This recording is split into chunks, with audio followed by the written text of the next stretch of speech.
We live? I think we're live. What up? What up?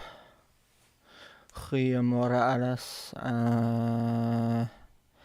Goeiemorgen. Alle mensen uit der...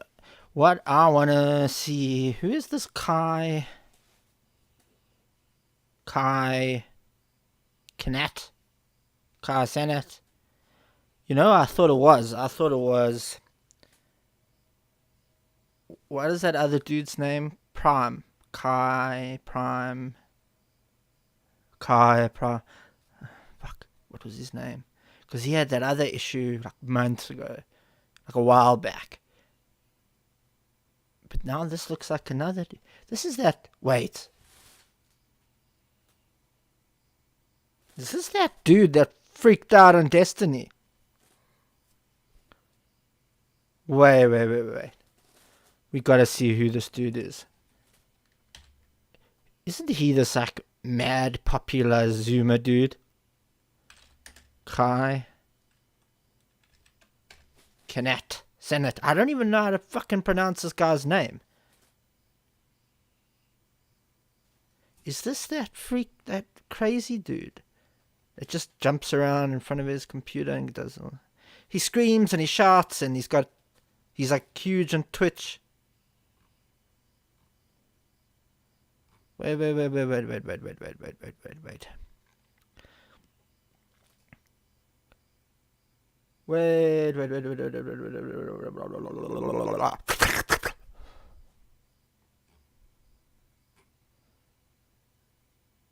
How to do everything wrong.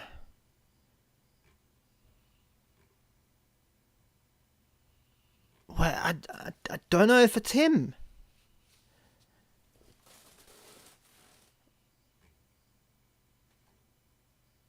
Maybe, wait. This is the speed guy. That's the speed guy. I show speed. That's the I show speed guy. Wait. Kai Kenneth. I'm sure this is a...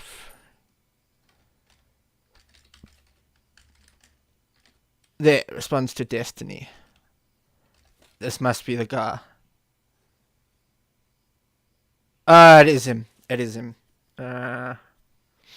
Okay. So as long as I know that, then we can go back, because I want to watch. This guy's got some like mad allegations at the moment. Apparently he had a party or something, a New Year's Eve party at his house, and told a girl that she could go sleep in his room. I think it was his room or a room, but it was his room. And apparently she was raped. And she even had a rape kit done and whatever. And then apparently she started sending him... This is all I've heard so far. She started sending him messages with like a picture of like saying, do you know this guy or whatever, and he apparently went like radio silence type shit for like 4 or 5 days or whatever, and just like trying to dodge her and whatever. And then like on like the 5th day or something like that, he basically said, my lawyers have advised me not to really say anything, not to respond, which is, you know, it might be the smart thing on his behalf. I was watching Destiny and Abba talk about it, and Abba brought up a very valid point, in the sense that he was saying, like, when you think about it, like, he could like be like you got to think before you respond to those sorts of messages. He could be like implicating himself in something that at the end of the day he had nothing to do with. Yeah, he told her she could go to his room and he said it was safe, but like at the end of the day he's not responsible for the actions of another guy. Now, if he's trying to shield or protect a rapist, then that ultimately comes down to the courts at the end of the day, like what to do at that point, and that's really bad if he is trying to do something like that. If he doesn't want to just give away a name of someone because he knows the guy and he's like, listen, before I just start throwing out names, I need to go figure out what happened first. That's another thing that he may be entitled to actually go figure out, like, what happened first before he starts throwing out a name. But also you got to think about your own personal safety at the end of the day. Like, this chick could come at him with legal things, and he doesn't want to start throwing out text. Like, you shouldn't actually just go start throwing out text messages that can, if this lands up in a legal proceeding, be used against you at the end of the day. You don't know where these text messages, how these text messages could come back and bite you. So just like they always say, if you're ever going to be questioned or brought into the police, first thing you say is lawyer. You should. 100% that's what you should do, because the police and detectives, they have ways of working around that. And in a situation like this, fucking cover your ass. Like, what happened to her is horrible. If she was raped, and it sounds like she was raped, it's fucking horrible. But he's not responsible for it. Destiny was making the argument that, like, if it happened in his house and he said she was safe in there, like, he would feel that it was like his responsibility to do something about it. And this is where the sort of question of, like, like, I can see where he's coming from a moral perspective, but I'll never forget the saying that, like, in law, you should never, ever confuse real world morality with legal ethics, because like they tell you that in law school right from the beginning. Never confuse the two. Never confuse real world morality with legal ethics, because they're like almost polar opposites. Like, if you think about a criminal lawyer, a criminal defense lawyer, they are in the business of trying to get off serial rapists or serial murderers, That's their job. They're trying to get those people, stop those people from going to prison. People that they probably or do know to be guilty. They're trying to get them back on the streets. And you ask, how can you do that? It's because you have to put, you can't think, like I said, you don't ever confuse legal ethics with real world morality.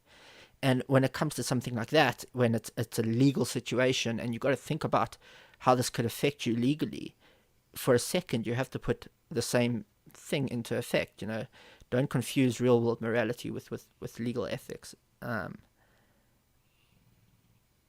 Unless you like this happened in his house, you don't know how it's going to come back to bite him. He doesn't know how it's going to come back to bite him, and he wants to be informed by his lawyers or a legal team of how it can, and that's how they advised him to handle it. And I don't think there's necessarily a giant problem with that.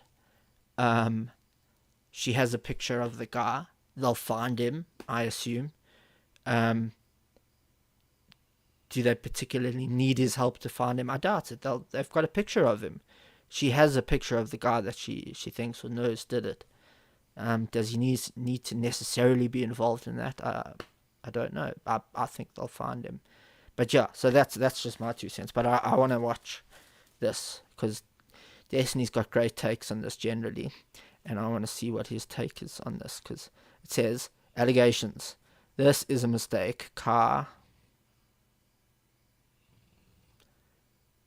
Oh, wait, shit. I have to do something, because it was fucking fuck off soft last time. I don't know if it keeps going soft.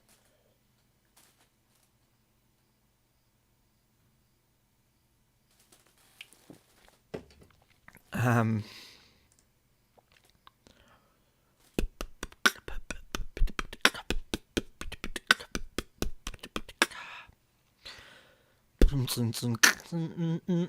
it's not soft.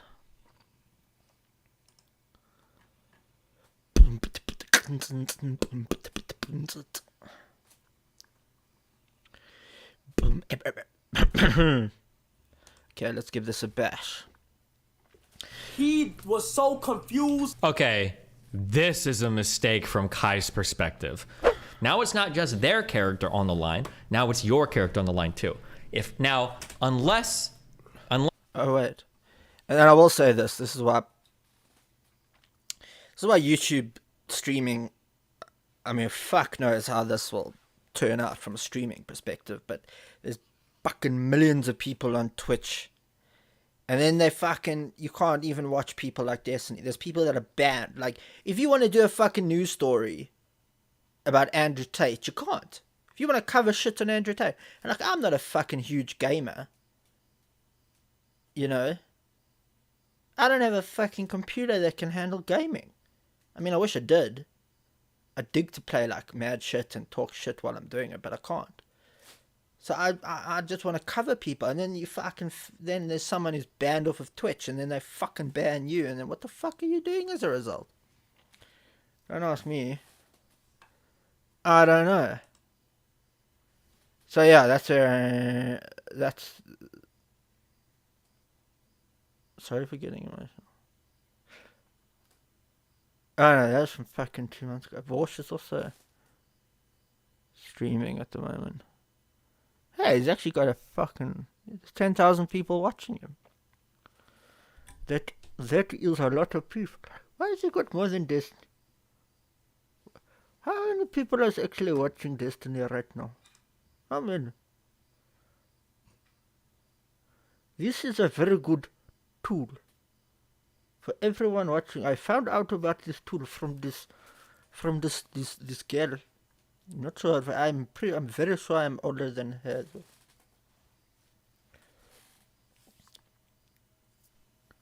Now it is loading. I open, I close, I do things. It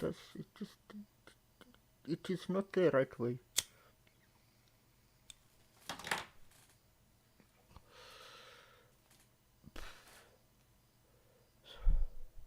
I do kind of like the darkness, and then I've got a fucking O light. I actually got another O light. I could actually stick it somewhere. It's a smaller one though. What are you loading for? Fuck you, cunt.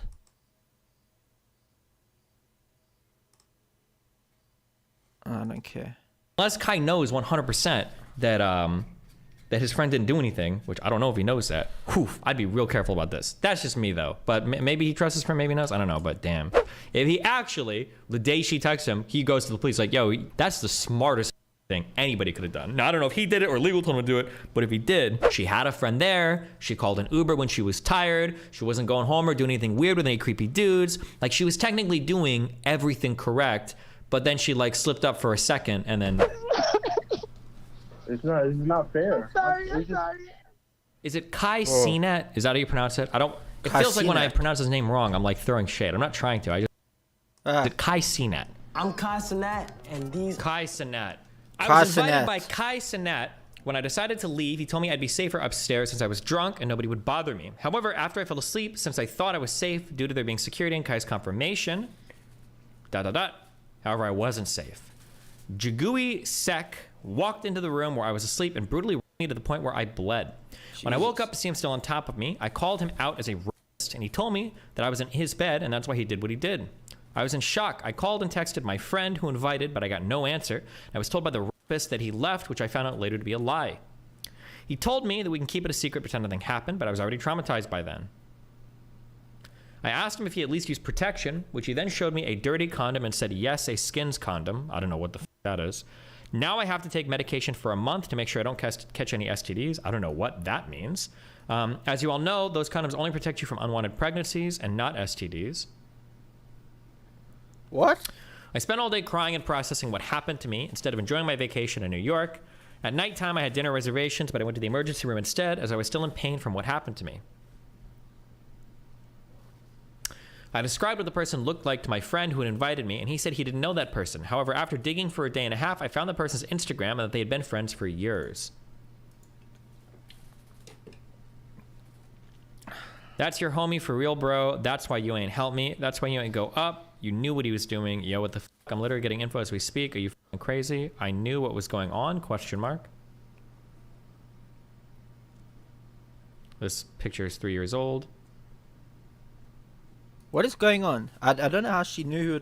Oh no, she did know. It's been 5 days since the incident, and I haven't been able to sleep or eat properly. I haven't been able to socialize or go to work. This is all I think about 24/7. I'm not looking for attention. All I want is justice I deserve. I want to stop him from hurting anyone else. Police report, I think. For everyone asking me why I didn't do a rape kit, I did. Now leave me alone. I'm not trying to place blame on anyone other than the perpetrator, who is... I don't know how to pronounce this guy's name. However, I told my story as it happened, and I didn't want to leave any parts out. I don't believe Kai is to blame. However, he was involved, whether you agree or not. It's just a fact. He's the only person who at the party, and he's the one who told me to go upstairs where everything occurred. I don't need Kai for attention, as I get enough of it on my own, and this wouldn't be the way I would try to get it. I wish him the best, but I will not be silenced. I will not choose to exclude him out of my story for his protection. I'm choosing to protect myself this time and say what happened exactly as it did. Oh, these are the messages to Kai, I think. Okay, there's what? Hold on, are these all of them? What you find out. You good? Not really. I want to know who it was. Can you send me the Instagram of the guy who checked up on me, please? Question mark, question mark. This shit is serious. I'm not trying to be annoying or anything, but I'm legit traumatized. I don't care if it's one of your friends and you don't want to throw them under the bus. It doesn't matter to me. He did what he did and he has to pay for it. Hell no, not one of my friends. I'm still looking into it. Okay. That's him. Found him in this picture. Gonna be at the hospital all night, so just hit me up whenever you're ready to respond, because I'll be up. I'm just waking up. Are you good? Doing a kid at the hospital. Can you please help me identify this guy that I sent you to pick up, because it's him. Please don't tell him anything. Like, don't tell him I'm at the hospital or anything. I don't want him to have time to make up a story or be on alert in case they need to investigate. It's better he does not know. It's him, question mark? Yes, that's the guy. Who is that? Okay, whatever, Kai. I'm in a meeting currently. I'm trying to find out now. Hold on. No, it's deadass him. I found it, and yes, it's him. I'm not slow, and I remember. Me and you have lots of mutuals. They can all vouch for me. I'm not a liar. This type of shit don't even happen to me. Is that the guy you sent to check in on me? No, the guy I sent to check on you checked up on you and left. I literally seen it with my eyes. You opened door halfway, asked if you was good, then came downstairs. Okay, well, that guy went in after. Oh, the guy I sent to check on you checked up on you and left. I seen it with my eyes. You opened the door halfway, asked if he was good, then came downstairs. Okay, well, that guy went in after. Huh.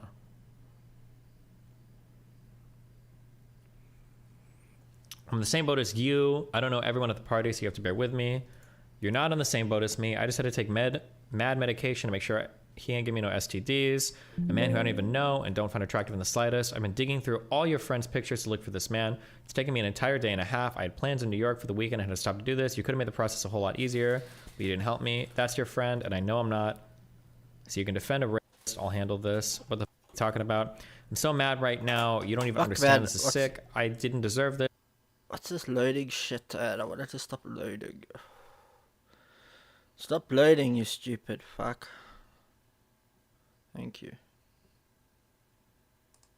A man who I don't even know and don't find attractive in the slightest. I've been digging through all your friends' pictures to look for this man. It's taken me an entire day and a half. I had plans in New York for the weekend. I had to stop to do this. You could have made the process a whole lot easier, but you didn't help me. That's your friend, and I know I'm not. So you can defend a rapist. I'll handle this. What the f*** are you talking about? I'm so mad right now. You don't even understand. This is sick. I didn't deserve this. I did nothing, you guys. Ain't nobody defending shit. I just told you I'm about to find everything out, and that's what I've been doing. Like, why me? Why are you saying you guys? See, I don't like you including into something that I'm trying to figure out. Don't start doing that. What the fuck? That's your homie for real, bro. That's why you ain't helped me. Oh, so wait, he did have a little bit of a correspondence with this chick. It wasn't just like a... Before he said, my lawyer's telling me not to respond.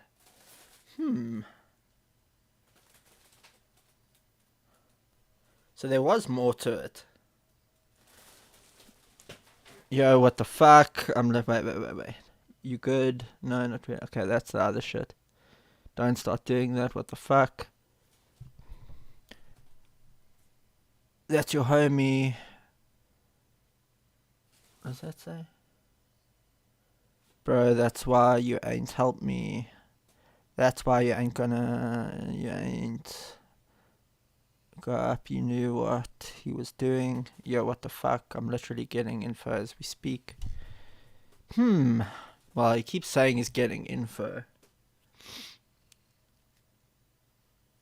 But so obviously was more of a correspondence. He wasn't just dodging for 5 days. Well, look, it is It is dodging. He is dodging. He's not saying who he is. He's not saying. He's not telling it. He obviously knows who the fucking guy is, but he's not saying who he is. So he is dodging. He's not giving her any answers. He just keeps saying, getting info, what the fuck, don't get me involved, blah, blah, blah. Okay, let's see how this resolves. That's why you ain't go up. You knew what he was doing. Yo, what the fuck? I'm literally getting info as we speak. Okay, so she said that's why he didn't go up, because you knew what he was doing. That's an allegation that's without. You can't necessarily make that allegation. I mean, you can't say that he sent her, like, that's basically saying you sent me up to the room so that your friend could come and fucking rape me. I think that's what she's saying, and that's fuck me. Are you fucking crazy? I knew what was going on. Jovi, I don't like that at all. All jokes aside, that's not cool. That's fucked up. Hello, I'm the crazy one, the victim in the whole situation. Okay. You just sent me pics of the person, and now I'm going to get both sides. I didn't know who was who. I didn't know who to look for, and now you pulled up pics. If you want me to help you, you can't do shit like this. What the fuck? I'm not on some cool shit right now. Like, do you not understand what just happened to me? I'm literally traumatized. You're showing absolutely no sympathy. I have every right to feel and react the way I'm reacting.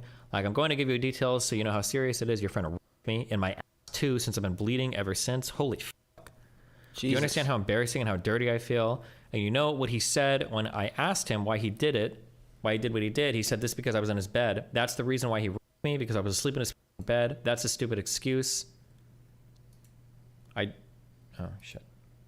I don't sleep around, and to be honest, if I wanted to have sex, I would have slept with you or some shit. I don't know who this man is. This is a complete stranger to me, since I don't think you understand that I was raped.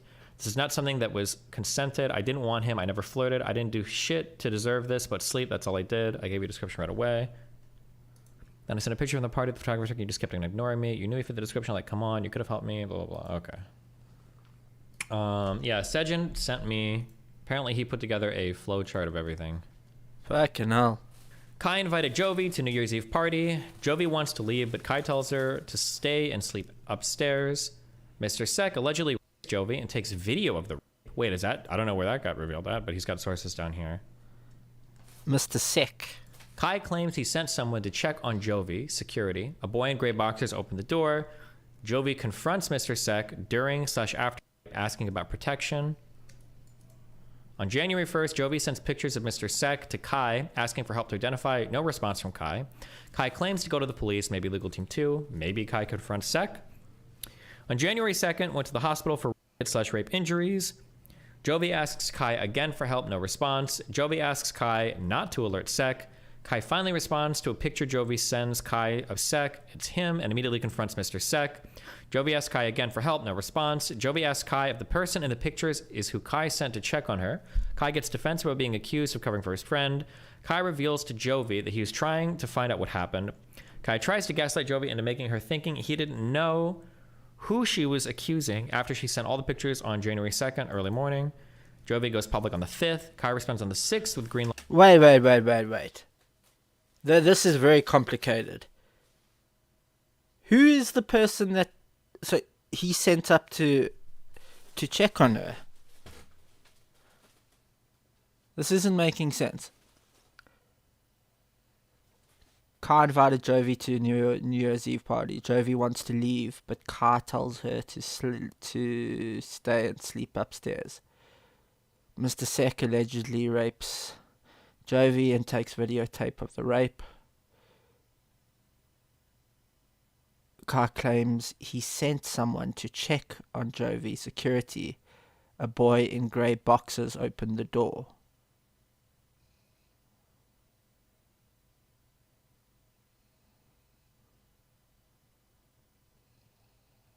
Kai claims he sent someone to check on Jovi. Security, apparently. A boy in grey boxers opened the door when he sent someone to check on her. That's what it must mean. Jovi confronts Mr. Sek during or after the rape, asking about protection. January 1st, Jovi sends pictures of Mr. Sek to Kai, asking for help to identify. No response from car. Car claims to go to the police, maybe legal team 2. Maybe car confronts Sek. January 2nd, went to hospital for rape kit, rape injuries. Jovi asks car again for help, no response. Jovi asks car not to alert Sek. Car finally responds to a picture Jovi sends car of Sek. It's him, ? And immediately confronts Mr. Sek. So car finally responds to a picture Jovi sends of Sek. It's him, ? And immediately confronts Mr. Sek. Jovi, who immediately confronts Mr. Sek. Jovi asks car again to help, no response.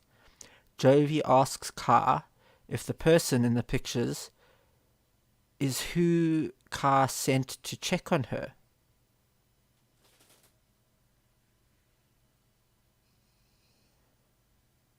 So now is she asking if the guy in the pictures is who car sent? Or the guy that raped her?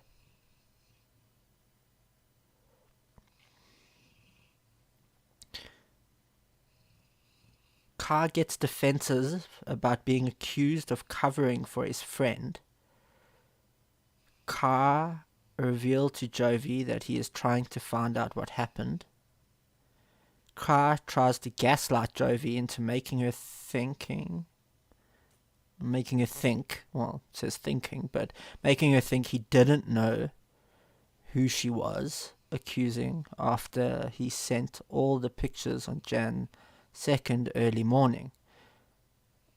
Car tries to gaslight Jovi into making her think he didn't know who she was accusing after she sent all the pictures on Jan 2nd early morning. Jovi goes public on the 5th. Car responds on the 6th with green light from legal. Car confirms he knows Sek personally. And then the flowchart kind of ends. Let's see what Destiny has to say. Light from legal. Kai confirms he knows Sek personally.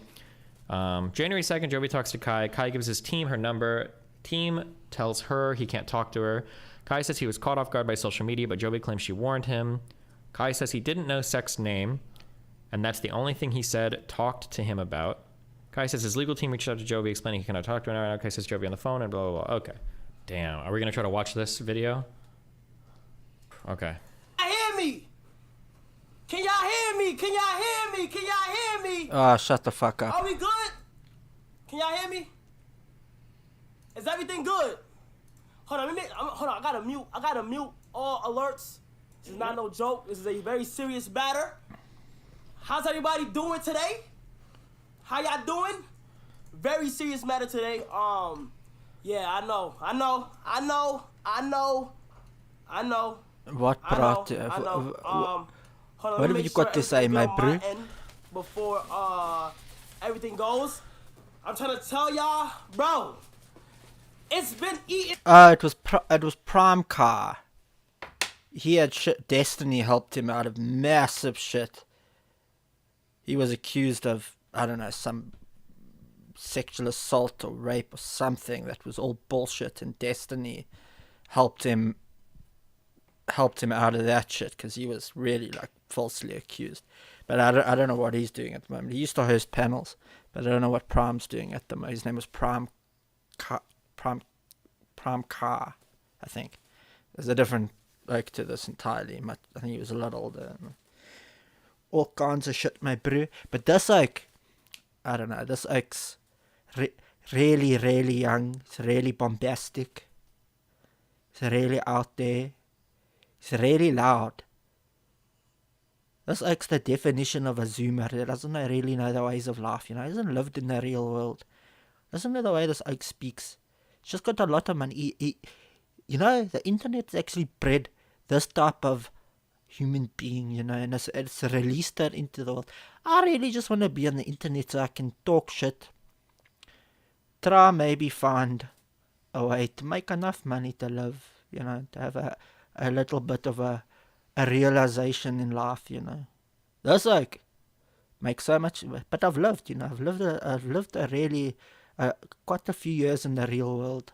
I don't know if anyone can guess my age, but I really have lived quite a few years in the real world.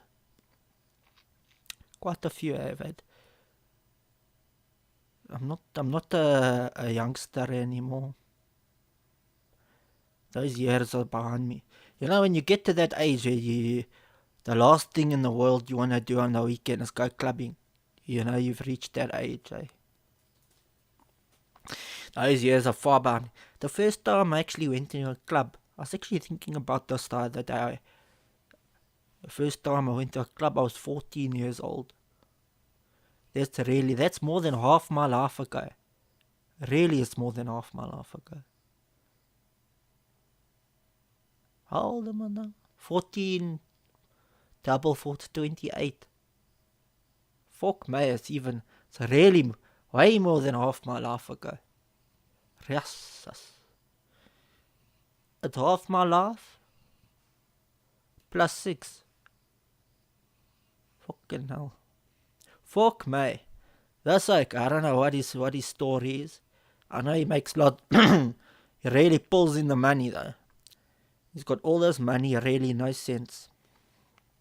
He just screams, just jumps around and he screams. As far as I know, that's his sort of content, you know.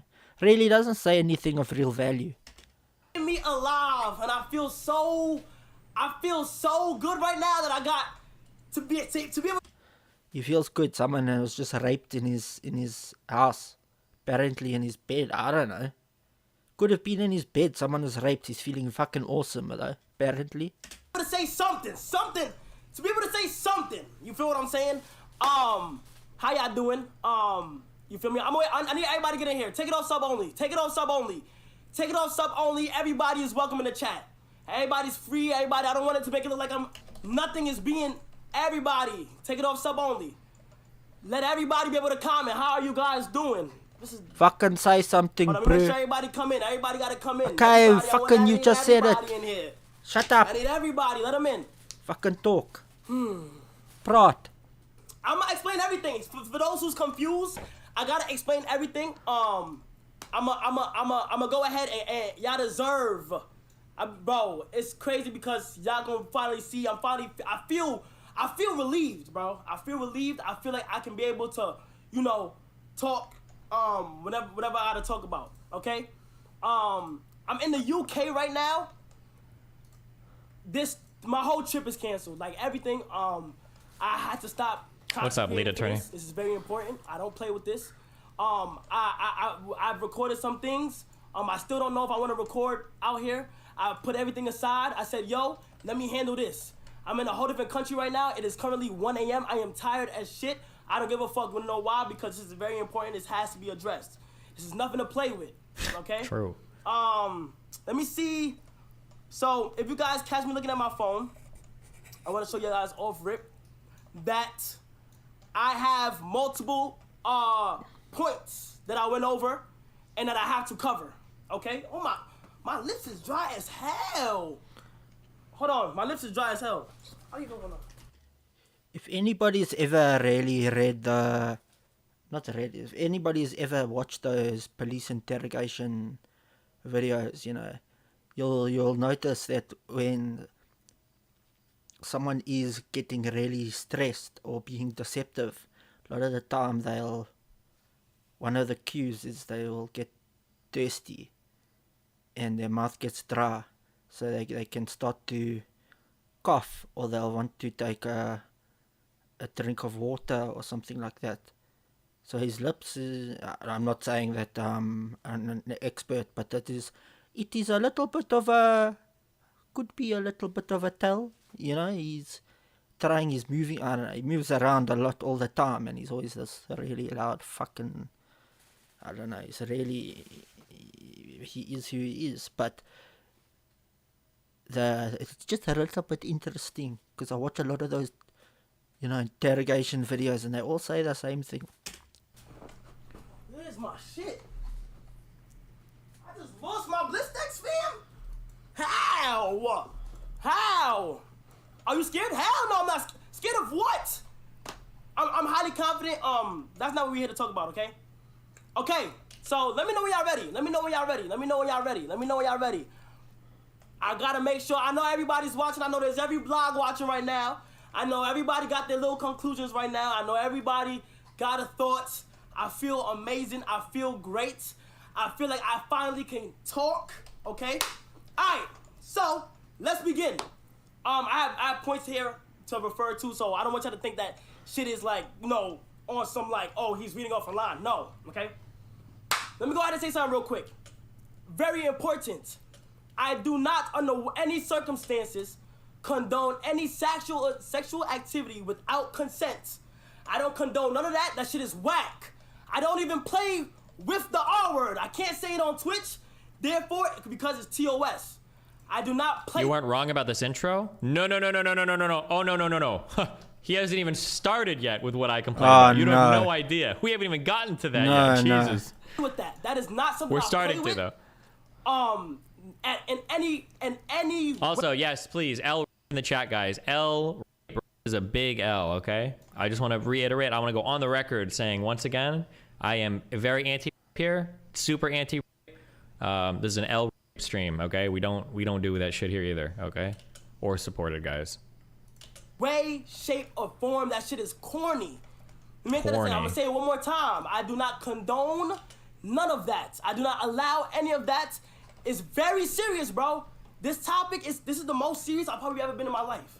It's the most serious I've ever been in my life. Okay? This shit is no You joke. don't look very serious, bro. And I'm here to explain everything, okay? You have multiple blogs. You look like you feel great. You feel great. Right. You look alive. You're okay. Fucking hell. It's like a First fucking thing first, joke. I want to go ahead and address everybody. Thanks to everybody who patiently waited to hear what I had to say and what I had to go at. Please don't tell me the internet is bad. No, what happened to the internet, bro? Okay, we good. All right. So first things first, I want to say thanks to everybody who waited patiently to hear what I had to say. You just said that. What I'm saying? After just this, carry on I don't care. speaking. You feel what I'm saying?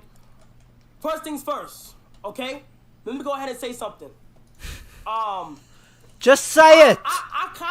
First of all, I kind of found it very, I've been going through, like, I'm getting dragged right now on social media. A lot of people forming opinions before I even got to speak. Let's dive right into it. First things first, I want to address how do I know this girl, okay? As you guys know, New Year's Eve, I threw a party in New York City. The city that I'm from, threw a party back there. We went back there, threw a party. As you guys can see, I'm pretty sure you guys seen snaps, multiple videos. There's multiple photographers in there. You feel what I'm saying? I don't know if I can do this. Pictures, videos. I'm having a blast. Mic in my hand. I'm running everywhere. I'm having a blast. Everybody's having a good time. When you with KC3, one thing you can say is that I make sure everybody's having a fun time. Everybody's having good, right? The way I met that girl, or I started talking to her, December 31st, 2022, going into the new year of January 1st, 2023. Okay. People keep getting the narrative that like she kept saying like this is my friend. She kept using the friend word a lot, right? People keep thinking that like it was if she's saying friend, they must have knew each other way back. No, that's not what it is. Also, I want to go ahead and say, Jovi, I'm not here to bash you or nothing. This is very serious. This is the first thing put in my life. I'm not even gonna play it. Like, I've seen the shit that you've been posting and crying and all that shit. I have sympathy for. I'm not here to say that. I'm not here to bash you in any type of way. Okay? Let me put that shit first, because this shit is crazy. Alright? So, the way I know her, I met her December 30. I saw her December 31st. Okay? Met her December 31st. I told her, I got the cotton right now. I told her to pull up to the party. Now, the same way she got invited, everybody there got invited. Okay? People on the internet twisted it and was like, oh yeah, Kai should have been like, you know, you feel what I'm saying? Like, Like, she should have been on her and shit. No, the way she was invited is the way everybody was invited. Welcome. She's in New York. I said, yo, New Year's Eve, come, let's have a blast. You know, you feel what I'm saying? Music going, everything was free. I had food, everything, right? That's how I. How was she invited? It doesn't go any further. It doesn't go any farther than that. Okay. Well, how did you meet her? Okay. One thing. Okay. How do I know the person being accused? Jiggy. You didn't say how you knew her. How did you meet her? Where did you meet her? How did she land up at the party? Fucking hell. You didn't. You said. Gee, this oak. He said a whole lot of shit without saying anything.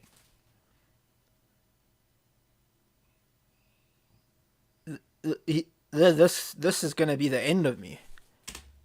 Right. Okay, let's see how he's gonna answer. How he knows this guy. He's gonna say. He's not gonna. He's gonna say a whole. He doesn't know him. He met him on the day. Watch. How do I know him? I know him. I never said he wasn't my friend. I know him. He went to high school with me. And you know what I'm saying? He's a friend that I genuinely know. Okay. This is somebody that I know personally. Okay. All right. Now, first things first. Let me kick it off like this. I can't go too in deep, so you're probably wondering. Let me address everything that everybody probably was wondering. Why Kai wasn't replying? Why wasn't he texting back like this? And I don't blame y'all for asking me.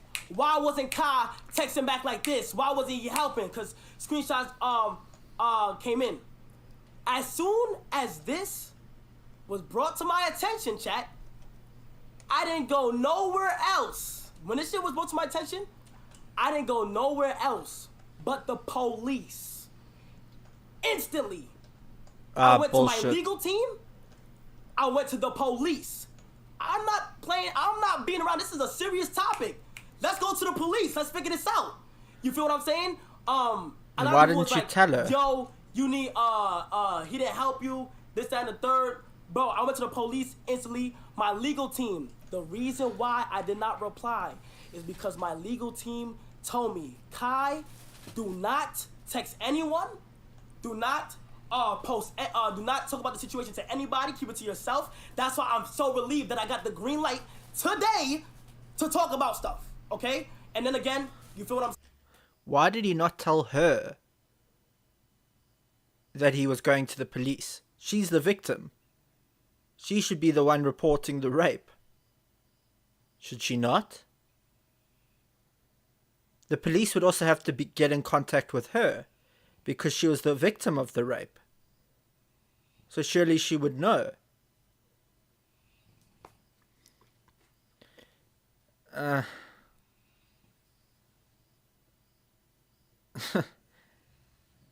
call bullshit. I'm just calling bullshit. Saying I'm not going against nobody. That's the reason why I couldn't tell, right?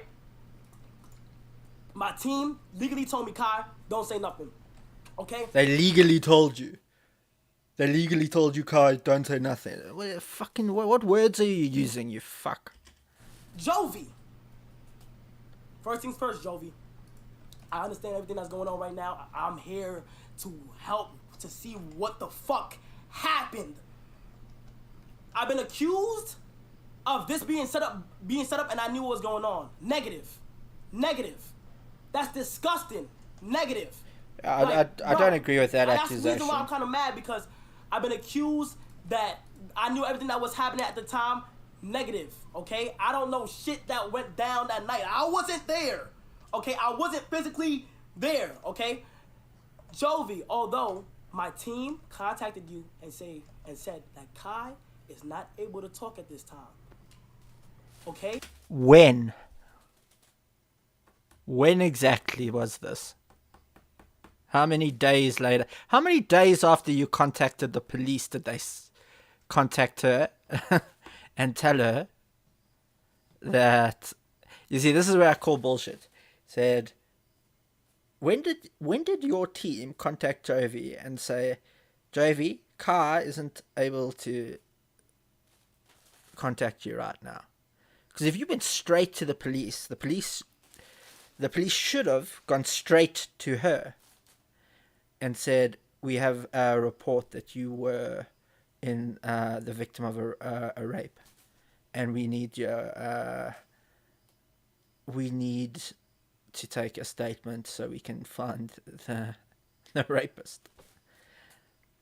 We have a credible we have a credible report that you were the victim of you're a victim of a rape, and we need your I mean it's just ridiculous. It's a ridiculous thing to say. They said that to you. You was aware that I was muted, but you still went to the internet. I'm not here to blame you. I don't know if Kai is going to post receipts for anything, but I feel like that would be a nice thing to see. Like, if the legal team had sent her a message and said, like, hey, Kai can't speak on this right now, like, give us a little bit, then that would make his side seem a little bit more understandable, because from her perspective that she posted on Twitter, she made it sound like there was zero communication at all. It would be nice to see, like, a text message or something of that. Yeah. You got to the internet first. Oh, she admitted to this in her interview? Okay, gotcha. We'll probably listen to that next year. Do the assumptions. My name got dragged, okay? And it's fine. I gotta go. This is what being at such a stature gonna come with, okay? You was my team went to her and tell you, yo, Kai is not able to talk right now. You feel what I'm saying? He don't expect nothing from coming from him. He's not able to. This is all legal. Once this shit got brought to my attention, it is now an investigation. Okay? It is now an investigation. Do you hear me? Okay? This shit is serious. Y'all gotta understand how serious this is, man. I'm not taking this for no game. Everything that was brought to my attention, my team reached out to her, said Kai's not able to talk. All right? So, boom. I was literally muted at the time. I couldn't say nothing. Okay? Let me go ahead and I'll go to the next thing. I genuinely don't get what part of this Kai did that was so crazy to you guys. So here's like the issue. If assuming everything I've heard so far is true, nobody's telling a blatant lie, it seems like the worst thing that Kai did, a reasonable interpretation, the worst thing he did was like he kind of poorly communicated. That seems to be the worst thing. Now the worst thing that he's being accused of is the feeling that the girl got, and the narrative that some people are kind of running with, is that Kai basically was trying to protect his friend from her. That he knew, because what she was making it sound like in those text messages was she was making it sound like you knew I was upstairs getting by your friend, and that's why you wouldn't tell me who was there, and you knew about it the whole time. That's what she was saying in the text messages. So that's like the worst. That's the big accusation. I don't believe that. It seems like at worst, Kai either needed to make it clear to her that he couldn't say anything or whatever, or the legal team did, or maybe they did, and maybe she's like being unreasonable on Twitter. But that seems to be like the worst thing. I don't believe that. I honestly don't believe that he. Well, look, I mean, you can't know for sure.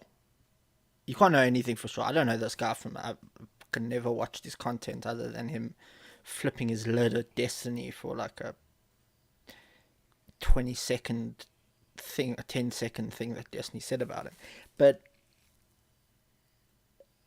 I honestly don't think that he sent this chick up there to get raped by his mate. Like, I just don't think that's the case. And that he knew. Well, he's covering a bit for his friend. Fuck, I don't know. I mean, that's a more likely scenario. Maybe was he just scared and worried about how to get involved in the situation? I think that's more likely. Can you blame him entirely for that?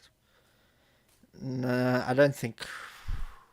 Like I said earlier, like people come at it from a sort of moral position, you know, that it wasn't helping her. What I haven't seen in, I don't know, maybe I just haven't seen it, but what I'm taking issue with at the moment is that he said he went fucking straight to the police and straight to with his legal team to the police and whatever, and I just haven't seen any evidence of that. Like, where can we find that info?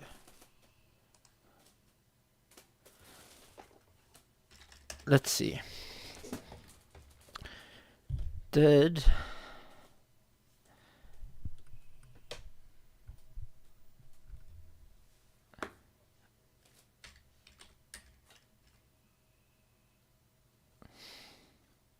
Did Kai cannot go straight? I know this is very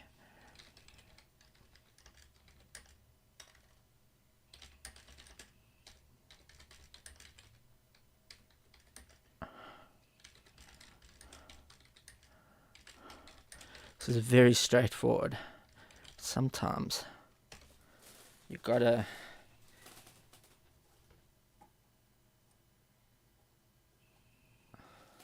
Responding to the controversy, he said that he had gone to the police and had been taking legal advice. Knatt stated that he doesn't condone any sexual activity without consent, and he went to the police as soon as Penn informed him of the situation.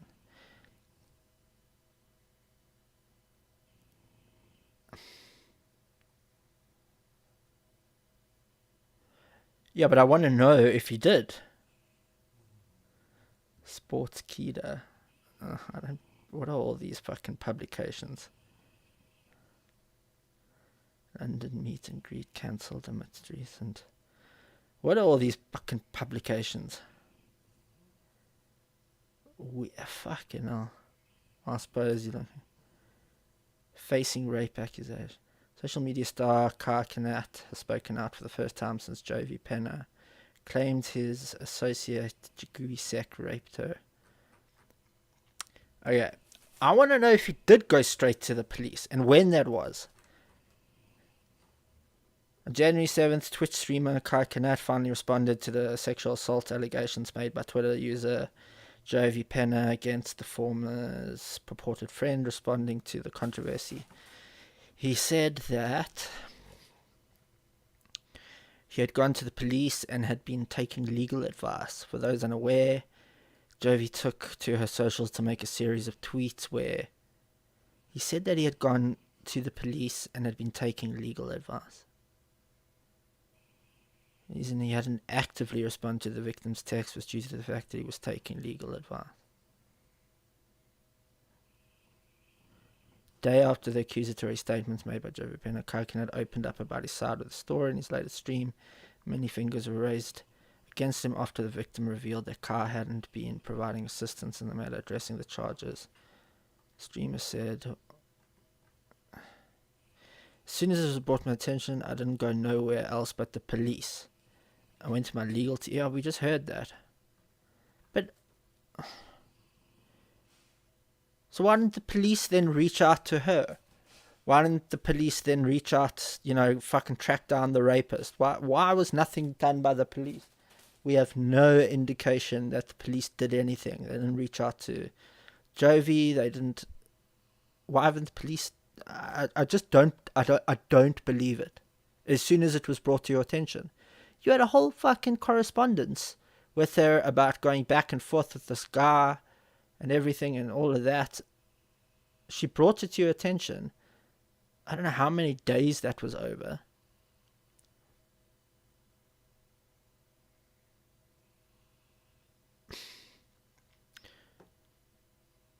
Also stated that his team had reached out to the victim to provide further aid. He also confessed that he was not aware, at least at the time of the party, that the incident had occurred.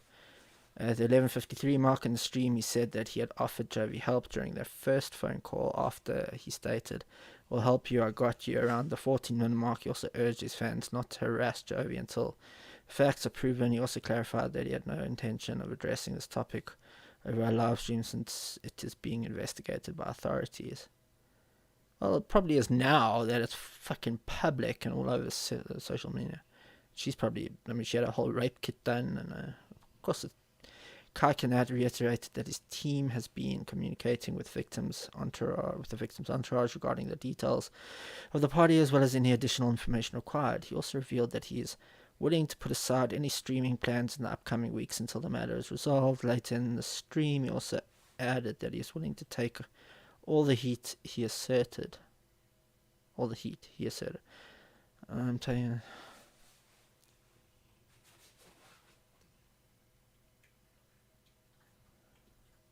So what is this? But there is a big difference between not saying anything because the legal team said not to, denying you even knew the guy, or did I miss any context about that part? I'm going to go ahead and say 90% of his fans don't care, but it might affect his celebrity collabs for their PR if their PR agents catch wind, which will stop his growth. His timeline doesn't make sense. Yeah, that's what I think. Plus, why couldn't he at least say, I've contacted cops and lawyers and they will handle it and contact you? Exactly. Instead, he leads her on and leaves her in the dark, ghosting. Plus, goes ahead and tells the perpetrator this explanation does nothing to help Kai's case, in my opinion. Yeah, it doesn't make sense. I mean, why didn't the police contact her? Faxes. If he really did contact his legal team and police, he would have knew not to talk to anyone or get involved in the situation further than how he was. Stream was worse than the Mizkif one. Yeah. That is for fucking damn sure. Well, that's one way to end your career. Throwing the legal team under the bus to avoid accountability seems pretty likely to me. He can come on stream so it doesn't look like he's hiding and he has someone else to blame, yeah. Fellow streamers like Felix, XQC, friend of Kai's, has also given him his take on the situation. In his most recent stream, Felix stated that AMP member was not in a position to instantly find out the full legal name of the accused. To read more about the entire accusation in Jovi's Twitter thread, click here. Yeah. So we're not going to obviously find any concrete information. We don't know if he actually went to the cops first thing. I just don't think he did. It just doesn't make any sense. Like I'm calling bullshit on that. I'm calling absolute bullshit. But yeah, otherwise, yeah, that seems to be the worst thing. Why do you think this is similar to the Mizkif situation? I don't think this is similar to the Mizkif situation at all. I haven't seen anything in this that's remotely similar to the Mizkif situation. The Mizkif situation, in my opinion, was way worse than this. But yeah. Destiny, think about it. This guy has security in the house. You don't think that Kai set her up with this dude? I would need way more information. I would need way more information. No. I don't think you could just fucking jump to that. How could you just jump to that?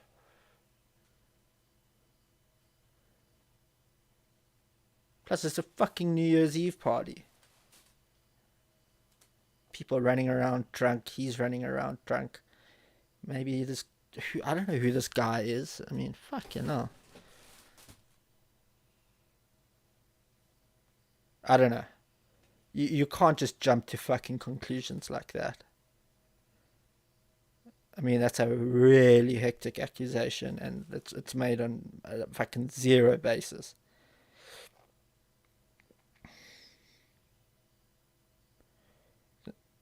There's like fuck all evidence at the moment to even suggest that. It's pure speculation. I mean, nah, I can't. Yeah. Information about that. Because now you're making a big claim that he sent her upstairs for her to get like /raped by his friend. Like it's possible, but you have zero evidence of that. You would need to give a big like text message or some other type of circumstantial or contextual clue, because that would be unimaginably stupid for Kai to do, and that's a big charge. Yeah, you would need.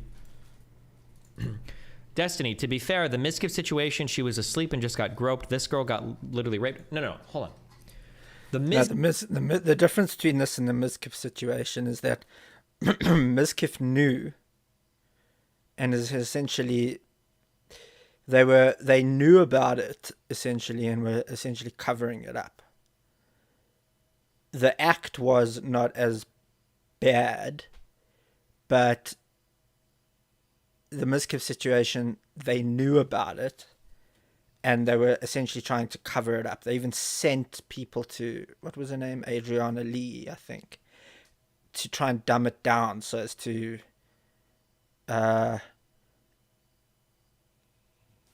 what's the word? Like save Crazy Slick, you know, and to save their reputations and whatever.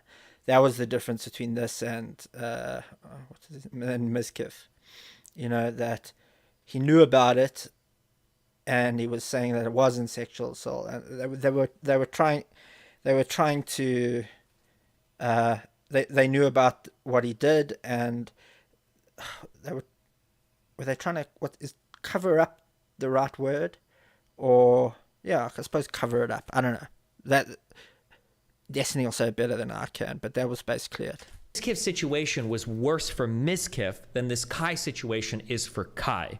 Because Mizkif seemed to be involved in trying to get a girl to change her story. Kai doesn't seem like he did anything wrong, except maybe not tell the girl like who the guy was or whatever. But there are reasons why he wouldn't do that, right?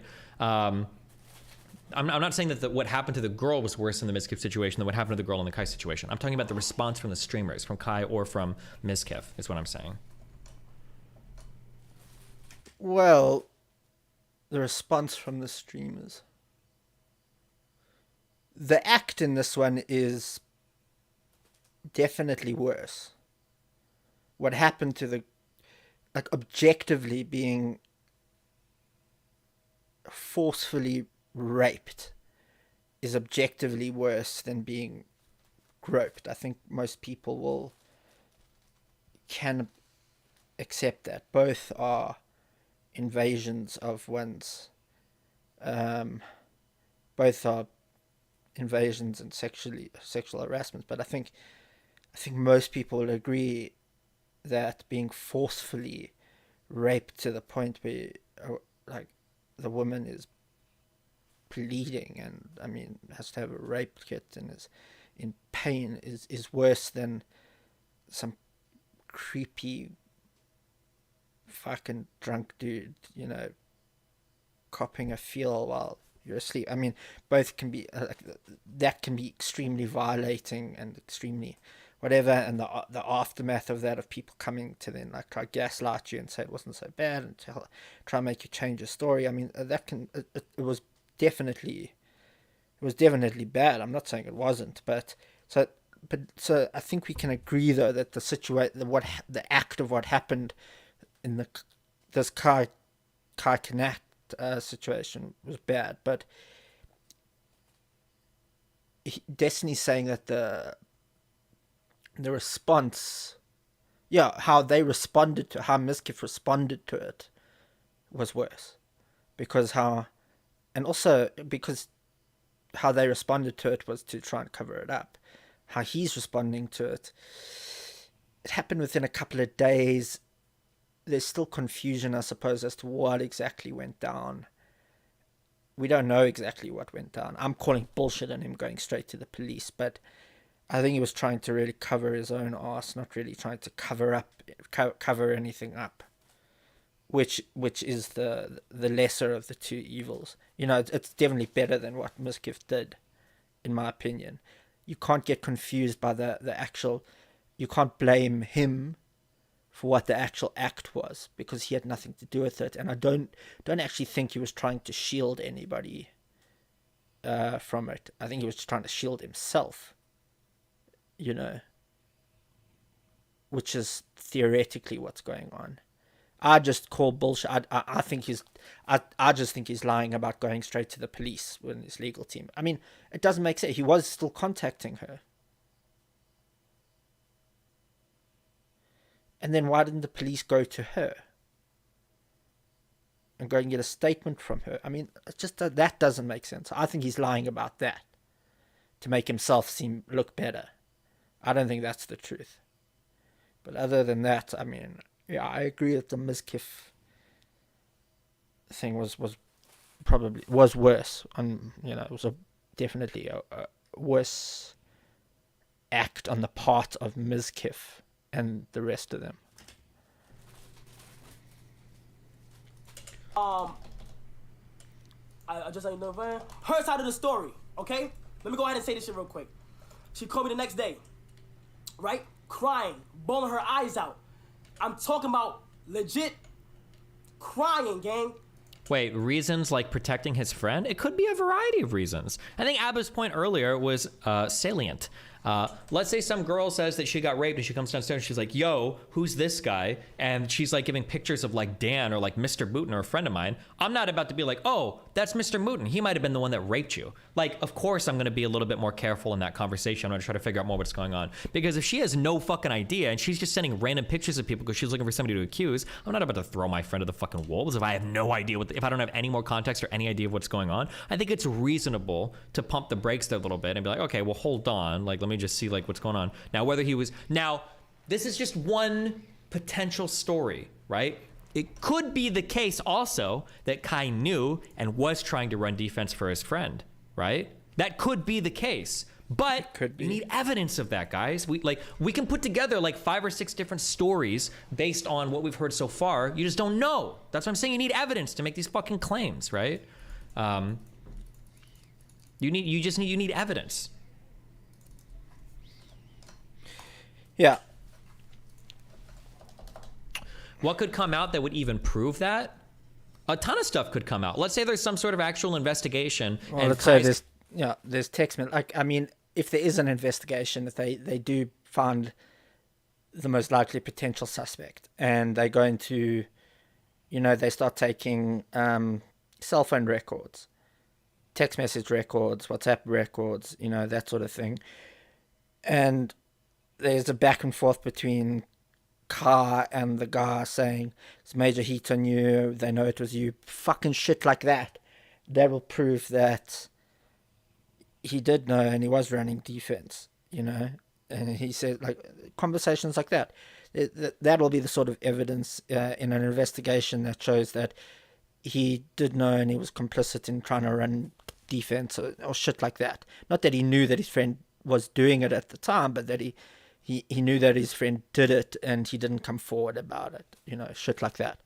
Got text messages to a friend. Exactly. Or let's say it just leaks. Let's say Kai's texting friends. He's like, oh shit, like my friend up here. Like, I think he this girl, but I don't think she know it was him. So like, don't say shit about it. Like, act like my friend wasn't there. Like, there could be a million things that come out that prove that. Where Kai's saying some incriminating or stupid things to friends. And no offense to Kai, but what is he, like 19? Like, I imagine if something like that did happen, he'd probably up and let it leak. Now, maybe not. Maybe he's really clever or whatever. Or maybe nothing bad happened at all. But there's a million different things that could leak that would be really incriminating, right? There's a ton of things that could happen that would look really bad.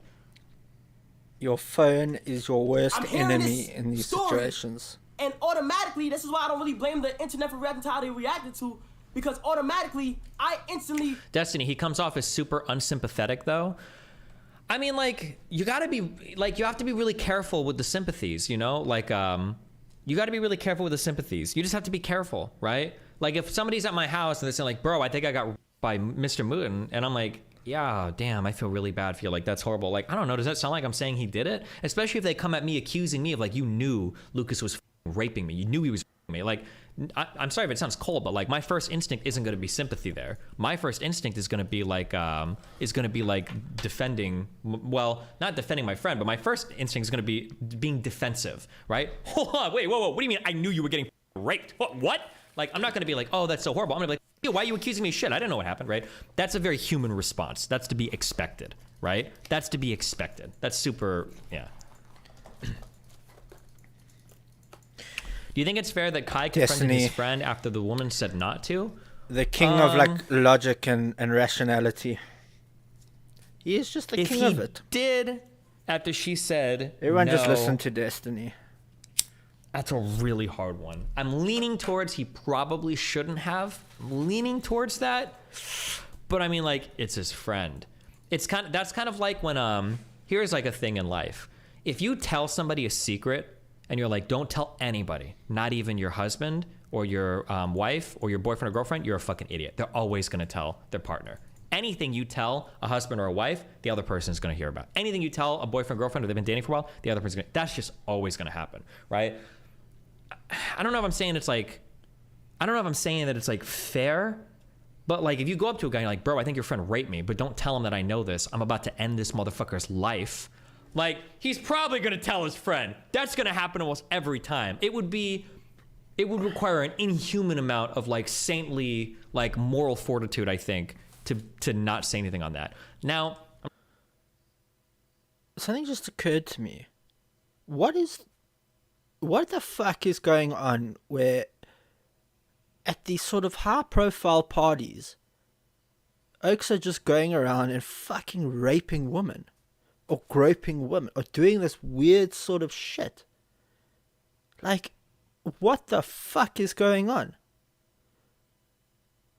This car cannot, like, one, I don't know if he's one of the biggest or one of the biggest streamers on Twitch or whatever, throws a fucking New Year's Eve party in New York at his place, I think. And girl goes to, a drunk chick goes to sleep in his room. This high school buddy, allegedly high school buddy, apparently, goes and fucking rapes her. I mean, fuck. What the fuck is going on? I don't think in my entire life, all my years of going to fucking house parties when I was young, through my teens, into my early 20s, never in my life did anything like that shit happen. Like, granted, I wasn't going to fucking millionaire parties, but why should that fucking matter? I mean, we used to have fucking huge fucking parties at my one mate's house, and people would just, I mean, there were three brothers, all 1 year apart, and they were just, you know, and because they were all a year apart, we were all about the same age. One was a year younger than me, one was a year older than me, and the one was my age. So we were all about the same age, and we used to have these massive house parties at their house. And we were all friends with, we were all friends with each other. The year younger, the brother that was a year younger than us and his friends, we were mates with all of them. The brother that was a year older than us, we were mates with him and all of his friends. And like, and we still are. We're friends with them even to this day. I mean, we're still friends with, like, I'm still friends with tons of my mates from high school. My best mates are still my friends from high school, which is maybe a bit odd. Not odd. I mean, I'm lucky, but like I don't know a lot of people that happens to. But I was thinking you got quite a large friend group. That 98% of them are all from high school. But anyway, yeah, and like, people used to we used to get fucked up beyond all belief, and people used to just pass out wherever. Like, the number of times I slept on their couch, or like 3 of us shared a bed in one of their rooms. You know, it was like fucking chaotic. Like, their house was like our home away from home. We used to spend so much time there. Like, every weekend we used to, like, it was, yes, those were the days. Fuck, I miss those. Those are the days I do. Those are the days I miss. And now we're all older. The youngest ones moved to Cape Town. The other two are still here. Both married. One's got a kid.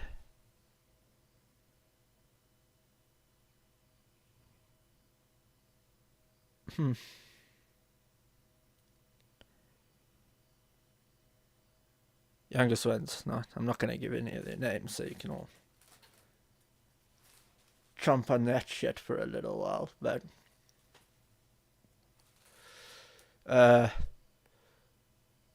youngest ones is not married. Goes through relationships. I don't know.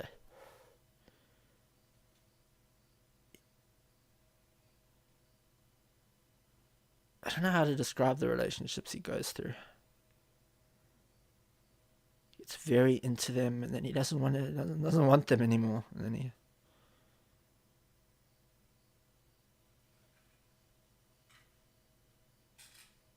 and he distances himself from them, and then he fights with them.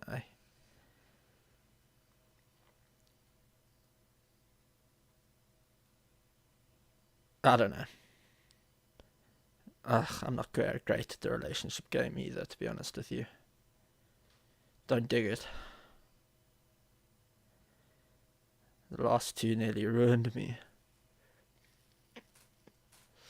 Stay away from that shit now. I fucking the thought of it after the last one. The thought about going anywhere near a relationship after the last one is just like, I don't know, I probably need therapy. Because I can't even stomach the thought of it. I just think about what the last one was like. It felt like my freedom had been stolen from me.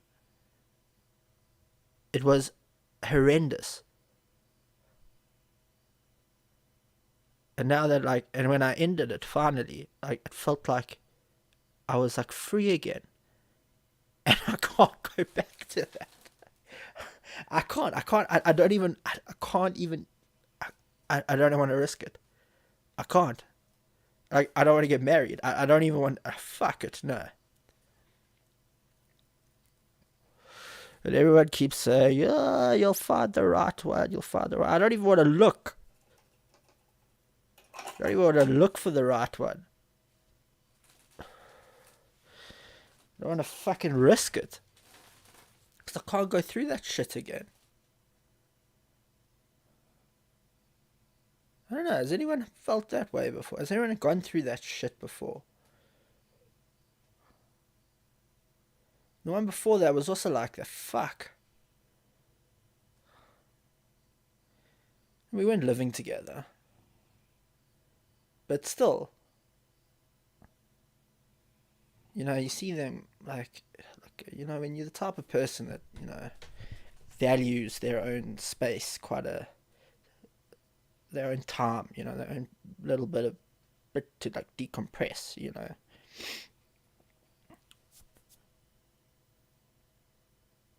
I don't know, and then you start thinking, maybe you're just not built for it. Not built for the relationship. When you honestly don't want to be spending time with it, you'd much rather just be with your mates than be with this, you don't know why you're with them. At first, it's just you want to try it, you want to get laid, maybe it's going to go somewhere, and then you're like, I don't even want to have sex with you anymore. That's how bad it gets. I don't even want to have sex with you. I just want to get the fuck out of this thing.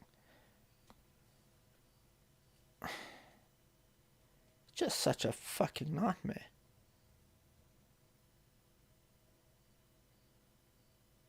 How do you get the fuck out of that sort of thing?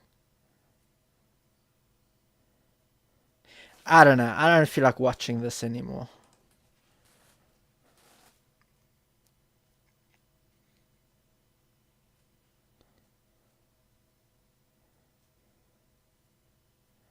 Pure evil, the most twisted interrogation you'll ever see. Cool. No, not cool.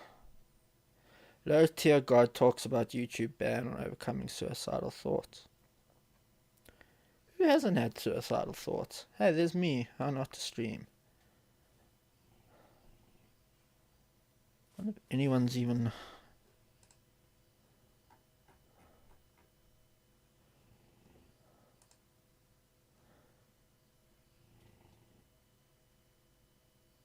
Not one person.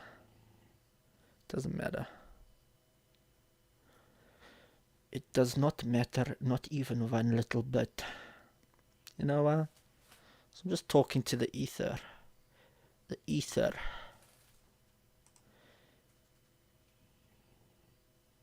You know what we're gonna do? We're gonna watch that Joe Rogan and retake. Joe Rogan.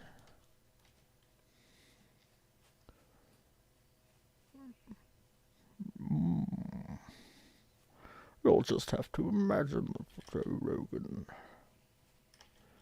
Andrew Tate. You'll just have to. Reacting to Andrew Tate. This is something I know quite a little bit about. Joe Rogan, Andrew Tate's arrest. It's a high search volume, I will say that. I got this little thingy in the corner. And it tells me, you know what it tells me?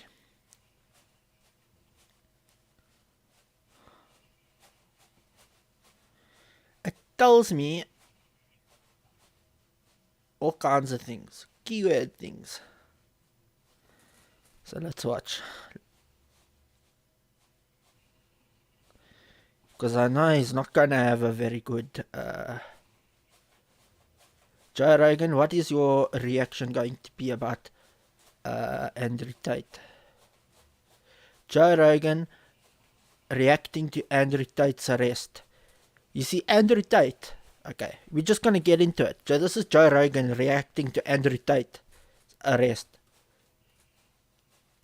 Andre Tate. This is Joe Rogan reacting to Andrew, Andre's Tate's arrest. The Joe Rogan experience. Hello, What do you think of all his stuff?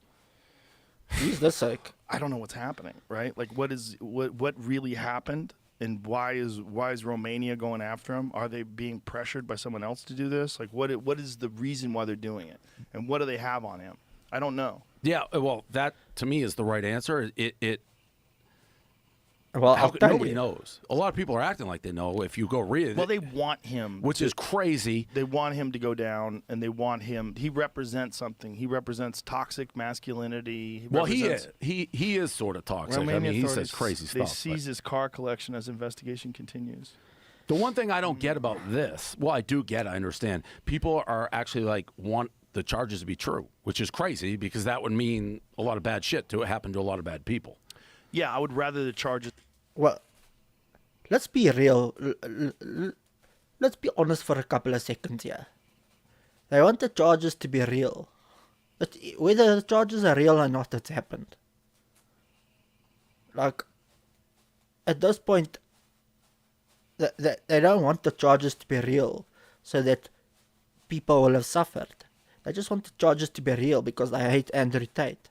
Not so that people will have suffered. They're not thinking about that aspect. So it's a bit disingenuous to say, that part of it, As for what he did, we'll get into it, I suppose, But what he really did, he is a form of what they call, look, the actual charge is human trafficking.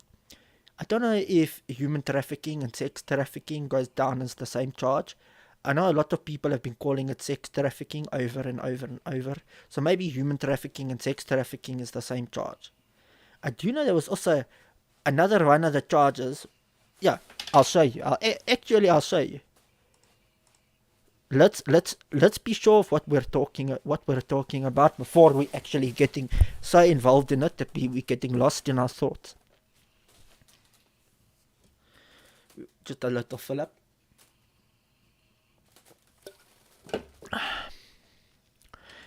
Andrew or Andre Tate charges.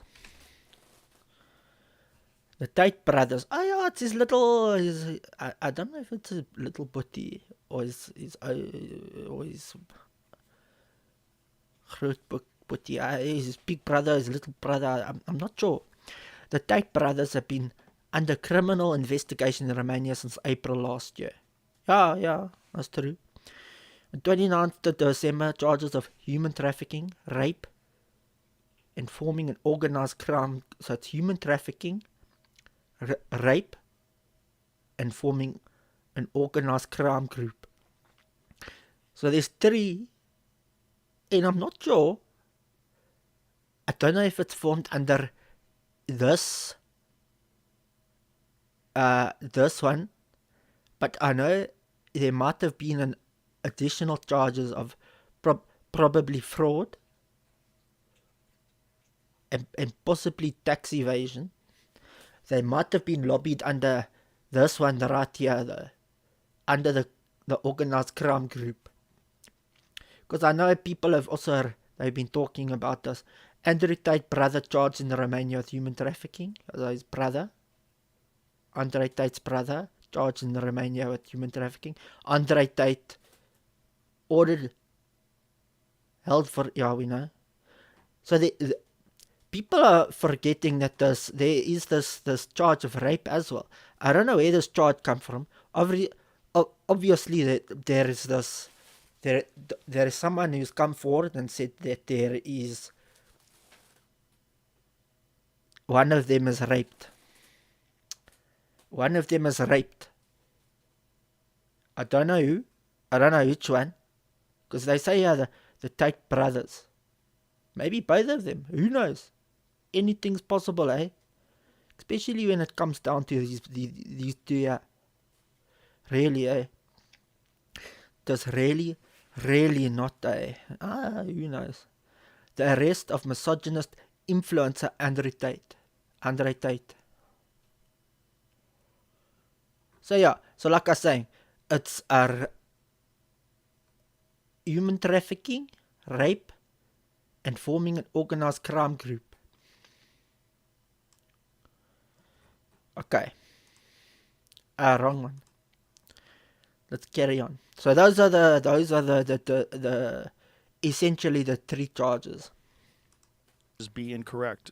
Look, Romania, I don't know what their system is like. I don't know whether they're corrupt. I've heard things, but I don't have any real information. So I'd be talking out of my ass to say, yeah, that's true. If he really did like sex traffic people, if he really did all the things he's saying, well, I hope that gets proven in court, and I hope he gets punished if he really did that. If he didn't do that, I hope he gets exonerated, and I hope he gets the fuck out of Romania. I don't know. Well, you see, the problem with this is it's kind of obvious that he did participate in a form of human trafficking or sex trafficking. According to him, which is the problem. According to himself, what he put in a video on YouTube that we can actually watch with Bruce Rivers. Bruce Rivers, the criminal lawyer. You'll actually watch that video after this. He talks about what he has done, and Bruce Rivers breaks it down like a total. He breaks it down like a proper G. Shows us exactly why. So what he does, there's this form of sex trafficking called the lover boy method, right? I suppose when people are often a lot of the time when people hear of human trafficking, right, they are often thinking about when people are, they put in the bottom of ships or in containers on ships, and then they moved across, oceans and shit like that, or they, they're put in trucks and cut like that, or they're stolen from families and as kids and shit like that, and they're taken across countries and borders and all cut like that, and they're sent overseas and across all the way. That is definitely one form of human trafficking, right? But I suppose what people don't understand is there are other forms, other degrees of human trafficking, and those are definitely bad, probably to some extent. I don't know if we can say worse. Maybe those are bad. Those are really bad. Those are probably more detrimental on a larger scale. If I can say that, those are more detrimental on a larger scale, and they probably they definitely result in more human fatalities. And definitely more destruction and distress on families and things of that nature. it also, you know, it destroy it. It happens on a larger scale. But you see, the problem is that this form of human trafficking is something that they call, especially for sex trafficking, something that they call the lover boy method. And the reason it definitely is, it is a form of sex trafficking. And the reason that we know that Andrew Tate uses this form of the lover boy method, and also and probably at the same time that his brother is also probably, was it Tristan? Is his brother Tristan Tate? Andrew Tate brother Tristan. Hey, look at that head of hair. Hey, fuck me, he's my age.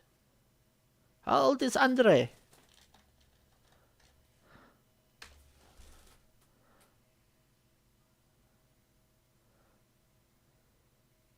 Andre is 2 years older than me. Tristan is my age.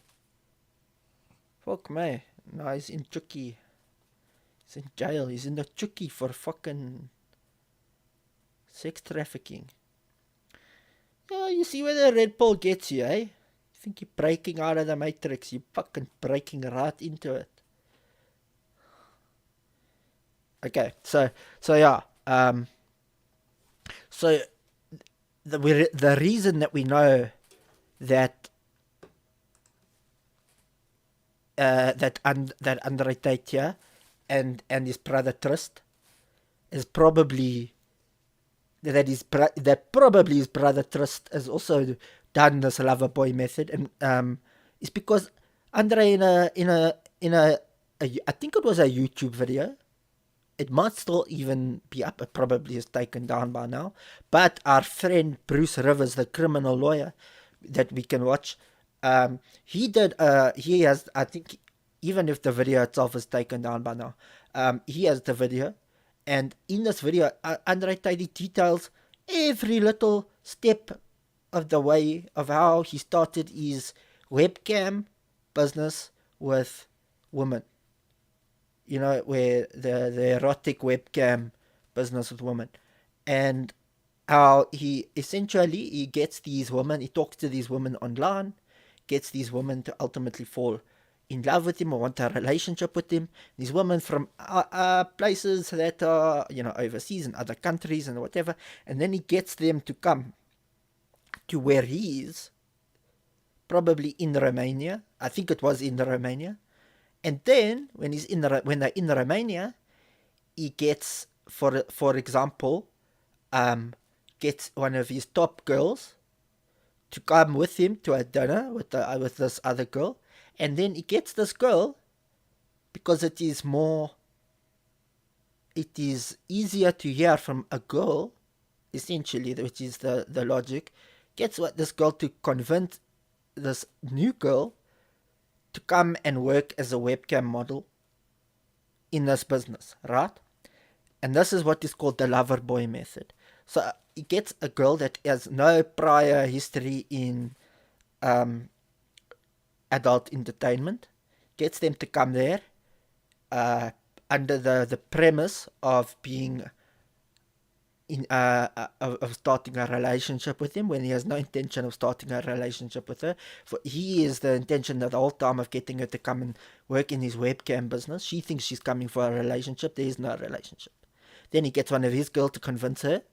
Then they start working. Then he even details, right, that how he manipulates their mind into thinking that she cannot now, when she starts to earn the money, when she starts earning the money, he tells them that they're going 50-50, right? But he's lying. He's actually taking 70%, he's giving them 30%. And he's telling them that it's because of the taxes that they're getting a certain amount. but he's not actually paying taxes because he's getting people to pay in Bitcoin, and he's not actually paying any taxes on the Bitcoin. It's this whole convoluted fucking really mess that he's doing, and he's fucking lying the whole time. So he's actually he's being fraudulent in his he's being fraudulent in his dealings with these women, because he's telling them he's paying 50%, he's actually paying 30%, and he's taking 70% for himself. So he's not actually giving. So it is this thing. And then and another thing I wanted to point out. Remember Jeffrey Epstein, the oak that zucked himself when he was found. Well, I mean, you can decide for yourself whether he zucked himself or they zucked him or whatever it was. Me, if I was found guilty for fucking, if it was fucking really true that I had a fucking sex island with fucking underage girls and I was fucking getting really rich people to come, you know, and the fucking thing, I'd zuck myself straight, you know. God, I'm not fucking standing trial for that shit and fucking going to sit in Chucky for the rest of my life. Not a fuck, especially what they would do in Chucky to fucking oaks that for fucking underage girl. No, fuck, not a fuck. You know, zuck it, fucking gone, terug, over. But it's not a so maybe he killed himself, maybe he didn't. I don't know. But the moral of that story is he had that woman, Ghislaine Maxwell, who was doing the same thing as he would get what he calls his top girl to do. It was to convince them to come and work for him. So as for the lover boy method, there can be no doubt that it was human trafficking or sex trafficking, because he admitted to it. Made a whole video about it, detailing it step by step. And that is not okay, because that is human trafficking. That is sex trafficking. People have already been locked up for that.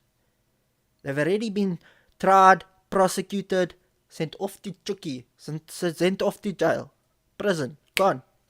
Human trafficking, sex trafficking, no in China. Niks nie. Gaan, bro, fuck off. So I don't actually know really where he can go from there.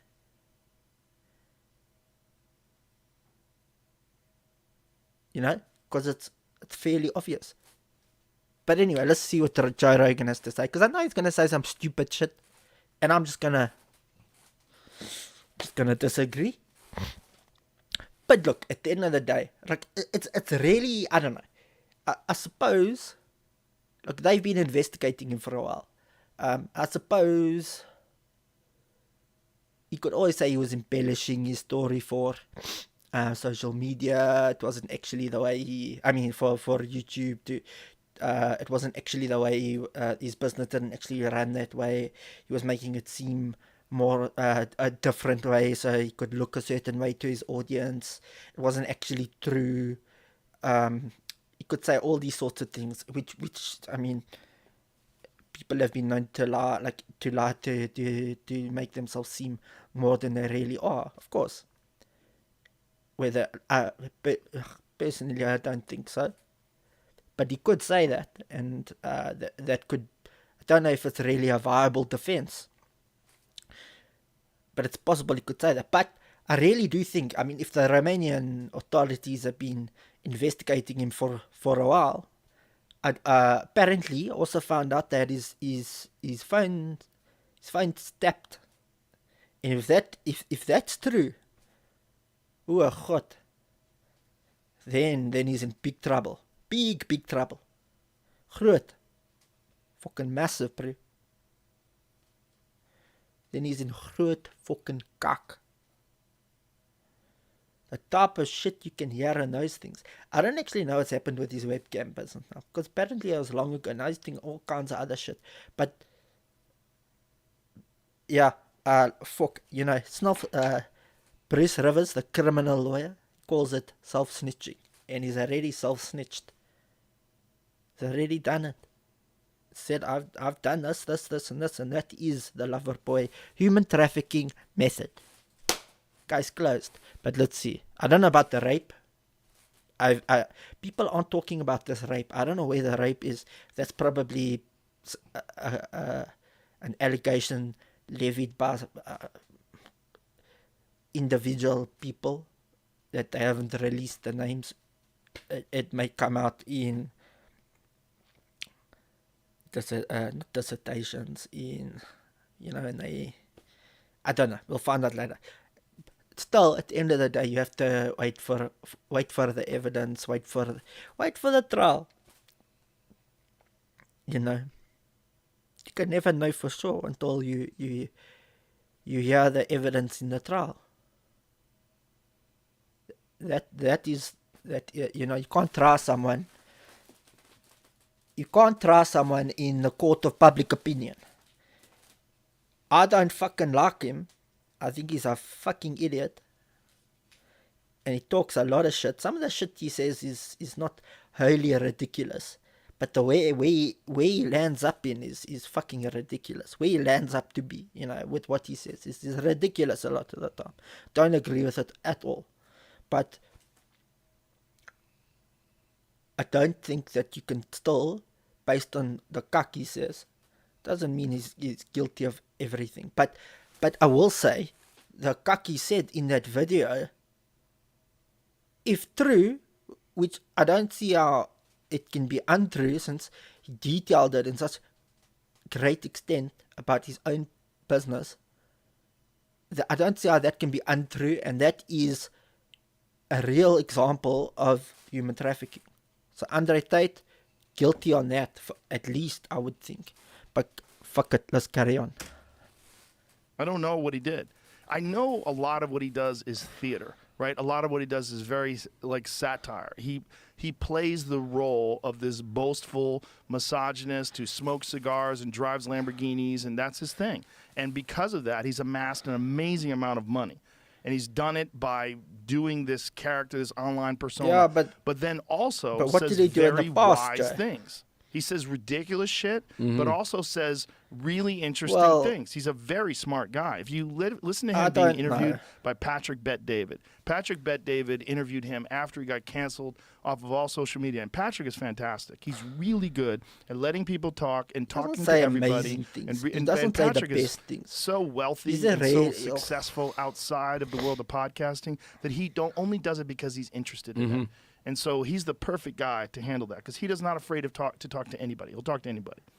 And so he had him on for a long-form conversation. They talk for hours, and you get to see this is a very intelligent and calculated guy. You might not agree with his message. You might not agree with all the misogynist stuff. You might not agree with, and I don't agree with it. You might not agree with all the crazy antics, but you cannot deny that that's been incredibly successful because it resonates with a lot of young men who don't feel represented in the media. And they see this guy and it looks like fun. Do they agree with what he's saying? That doesn't mean they agree with it. They think it's fun. It's like pro wrestling. He's like a bad guy in pro wrestling. He's a heel. He's smoking cigars. I don't know, Joe. I really don't know. I think you're underplaying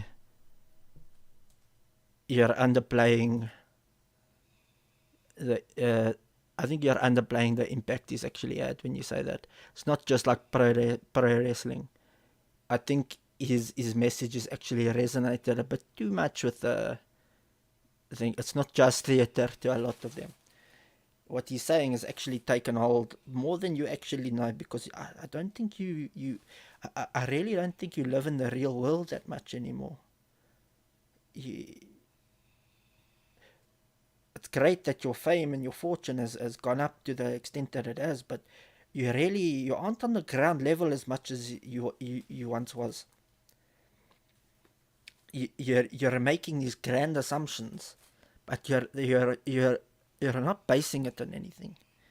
My experience of interacting with people that of even up to my age that know Andrew Tate. And you know what the big problem with this is that you don't interact on Twitter. You post on Twitter, you don't have arguments on Twitter. You don't interact on social media. You have actually fuck all idea of what effect this man is actually having on the social conversation, on the social climate. You're actually not in the right position to make these sorts of claims. You said you never look at the comments. You don't get involved in Twitter. You'll post something, but you won't get involved in the comments. How can you feel qualified to make these sorts of statements? I really don't think you can. I have a friend. He is so taken with this message from Andrew Tate. He's my age, not even a youngster. He thinks Andrew Tate is the shit. I'm like, what the fuck are you talking about? You're not an incel. It's not like you've never really had a woman in your life. You don't fucking think like this oak. But he does. His message was changed. To the extent where he thought that women were oppressing themselves. There is a legion of young men that have their worlds have been rocked by this guy. So I don't think they know it's not. To them, it's not just theater. And the reason that so many people hate him is because he's changed the minds of so many people as well, so many young people as well. It's a two-way fucking street, bro. How can you not see that? Cars with his Lamborghinis and see, that's where I go. I think there's probably a lot of people think that, and then I think there's probably other people who take it seriously, which is where it's a super. Yes, that is where it gets fucked up. Where it gets fucked up is like young boys repeating the shit that he's saying to young girls, because he says they're supposed finally to fucking hear what I'm which saying. is nuts. And so you hope people are like, oh, that's an act. The one thing I will say, for an intelligent guy, which I agree with you, he is, to be. I'm sorry, a fucking 16 to 18-year-old doesn't look at him and say, this guy's acting.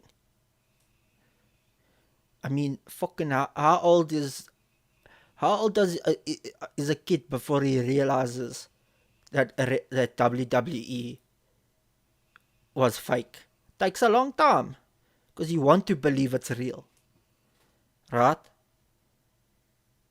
No, you're not fucking 16 and you still believe in that WWE is real, right? You get over it before then.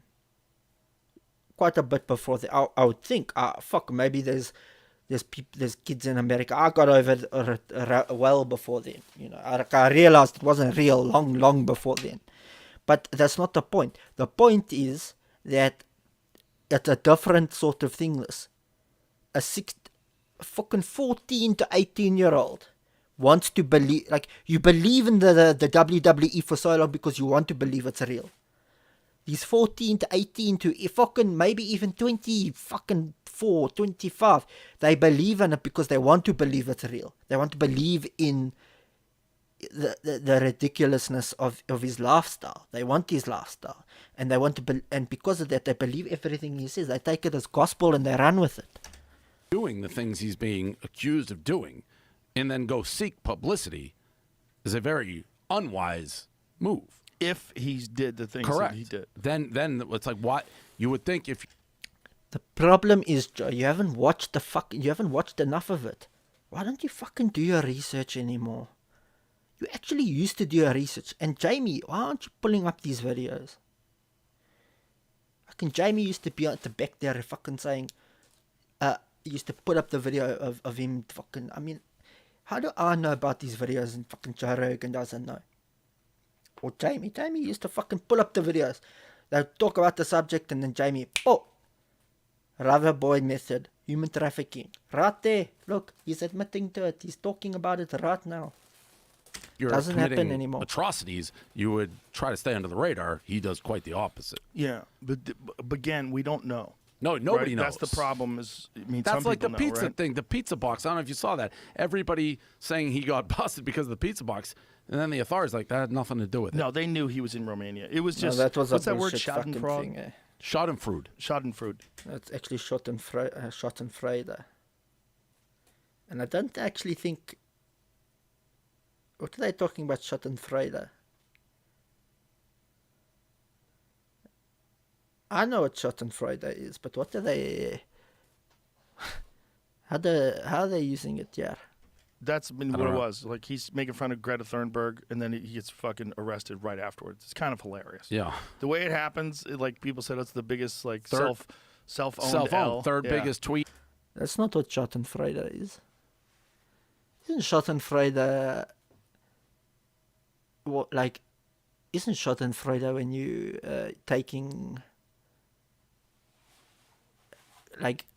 Is it when you like take glee in the failures of like friends or family or the people around you? I'm sure that's it though. Fucking let's check. That's what we. I don't know how to fucking spell this. Sure. You see, pleasure derived by someone from another person's misfortune. I was right.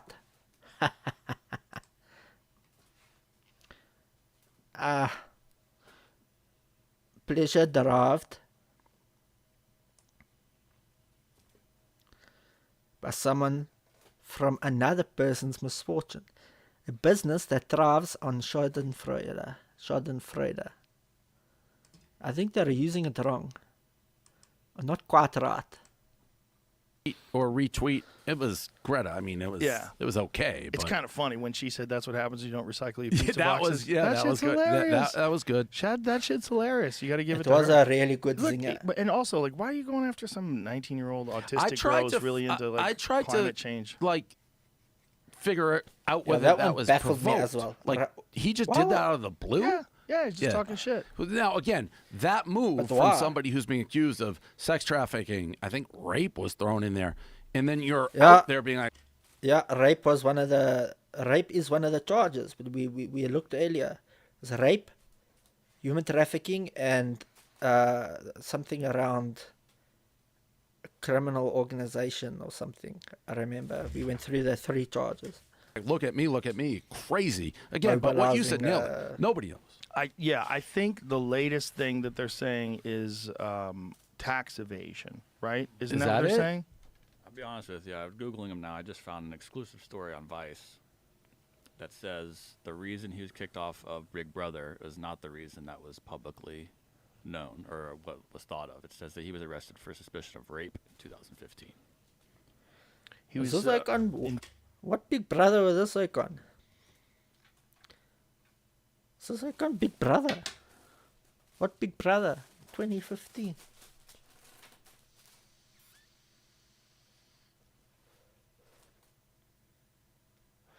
You know, I actually went through a period where I was watching a lot of the Big Brothers. It was fucking the celebrity blah, blah, blah, blah, blah, blah, the celebrity Big Brothers. Celebrity Big Brother. It was really interesting. They were really cool. I don't know any of the celebrities, you know. It was the British one, I think I was watching. I didn't know any of them. I didn't know who the fuck they were. But it was interesting. investigated over allegations of sexual assault and physical abuse in the UK, during which time he appeared on Big Brother for 5 days. This was just posted a little bit ago. UK authorities declined to prosecute. This says that they told the producers of the show like 5 days before he was kicked off, and then a video was found of him and a girl doing something that then they came out and said this was like a kinky video they were making, and everyone thought The he was kicked girl off because of came the out and video. said that that was very consensual and that they were doing role play and that they liked to do this thing where he would like beat her up or This something. article is saying that didn't Fuck have anything no. to do with why he was kicked Yeah. off the show. This is one of the perfect. I don't know. This is one of the perfect examples, though, of kind of what we're talking about. I don't fucking believe Vice. I don't know. But yeah, I don't believe. How can you believe anything that is said about somebody so controversial? Because everybody seemingly has already made up their mind Right. So where to get real information on him? Who knows? All the objectionable stuff, I think, also was unnecessary. I think if he I mean, I don't know him. If I did know him, I would tell him all the boastful shit and the shit about him being, you know, the top G and all that stuff. All that shit's great. But the misogynistic stuff, like if you have daughters or if you have a wife or if you have sisters and stuff like that, you don't want that. Well, you don't that narrative, like putting that out there, that's negative to everybody. It's not even positive to him. It's like it's not necessary. We had him on one of our podcasts, and he almost struck me exactly how you said. Like for, let's say he's talking for 10 minutes, I'm like, oh, making sense, smart. And then he says something so Wild. over the top, literally like women are my property, like I own them. It's like, whoa, what'd you just say? And that's what he does. But Yeah. he's also selling that class. What is the class? The Hustlers yeah. University? What is that? What are It's they like teaching people? to hustle. But what are they teaching? Are they? To hustle. They can quit. Hustlers University. It's really it's just an affiliate program. You know, you get money by really just trying to get other people to sign up. You get like 10 people to sign up, you get money. I don't know. It's really, I think it's really just that they have some classes and whatever, but they're really worthless at the end of the day. I watched the whole thing of reviews about it. It really was cuck, and really it's all it is just an affiliate program. Quit at any time they want. It's like $70 a month, and you become a top G. That's literally. I mean, is that bad? I don't know. I mean, is it a con game, or is he trying to give them legitimate information? What is he giving them other than what he's already said in interviews and like what? How is it a university? Like what is? He has people who, and that's where it's a grayer because aren't there like professors? Hustlers University. Experience modern wealth creation. I haven't looked at this. I didn't know this was even real. Yeah, no, this is what he said. Like a main, so many grifters. Main business. Secure your spot for just $49 is your last chance to secure a spot at a discounted price. This weird countdown thing is such. This thing's been hilarious. This oh thing my has God! been I only have just $1 hour, 10 minutes. This thing's been $49 ever since it fucking started. It's never changed. It's always been $49. 36 seconds to sign up. And that's going to be 147. Jesus, if you don't make your enroll decision now, Jamie. You have only All right, an hour Let's before take this the class. Enroll. Before this Let's enroll. Let's enroll. What do we have to do? Click on that. Enroll now. Okay. What do we have to do? The Real World has launched a completely matrix independent platform where we teach you how to make money in the digital age. How do they teach you how to make money? You just hustle, man. You just hustle. So $600 a year. It's an also affiliate another program. thing, like this That's all matrix it thing, is. which he has. Which again, I am a firm believer, based on my experience. Like people are out to get you; they're out to get you. He also, if he committed these crimes, he's sort of brilliant. Be like, they're coming for me in the next couple days because you know they're coming, and then your followers go, "Aha, he was right." It's like a self-fulfilling Who knows? Right. But I will say, he goes too far. Like, and yeah. You'd think rational people be like, "Whoa, you're crazy," but there's a lot of, and that's where Let's be real here for a second. Can you honestly blame people for hating this guy? For a guy that says that, can you blame women for hating this guy? Let's be real. No, you can't. This guy literally says that women are assets. Women are his property. Man can do whatever he wants with them. He can be doing whatever he wants. They must be at home. They must be doing traditional women's roles, or he can be telling them like. Is it any surprise that people hate him? Like, what is the surprise here? Other than these red-pilled oaks that have been converted, or these highly misogynistic oaks, like any rational, logical, normal human being is not going to like this oak. Like, you might find him amusing, you might find him a little bit entertaining, you know, cock like that. But really, is it any wonder why people don't like him? I don't care if he's a little bit intelligent. I don't care if he's what he's doing is not. It's not above board. It's not above board to be saying these things and then to be offering them up as a philosophy for people to update. It's not. It's just not. This isn't the kind of world we should be striving towards. It's just not. This is like a fucking 18th century fucking thinking. What is he going to be putting women in a chastity belt next? Is that what he wants?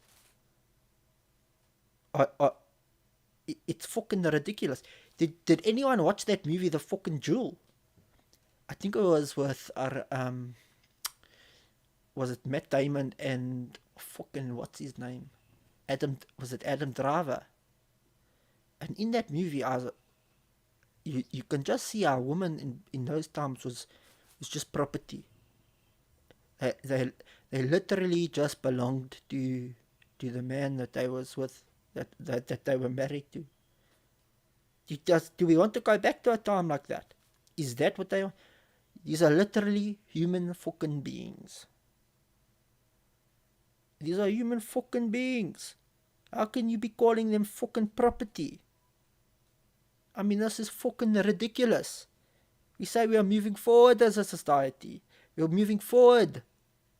Does he want to go fucking live in the Middle East? Where the religion fucking dictates that sort of thing. If he wants to be saying these sorts of things, go fuck off, live there.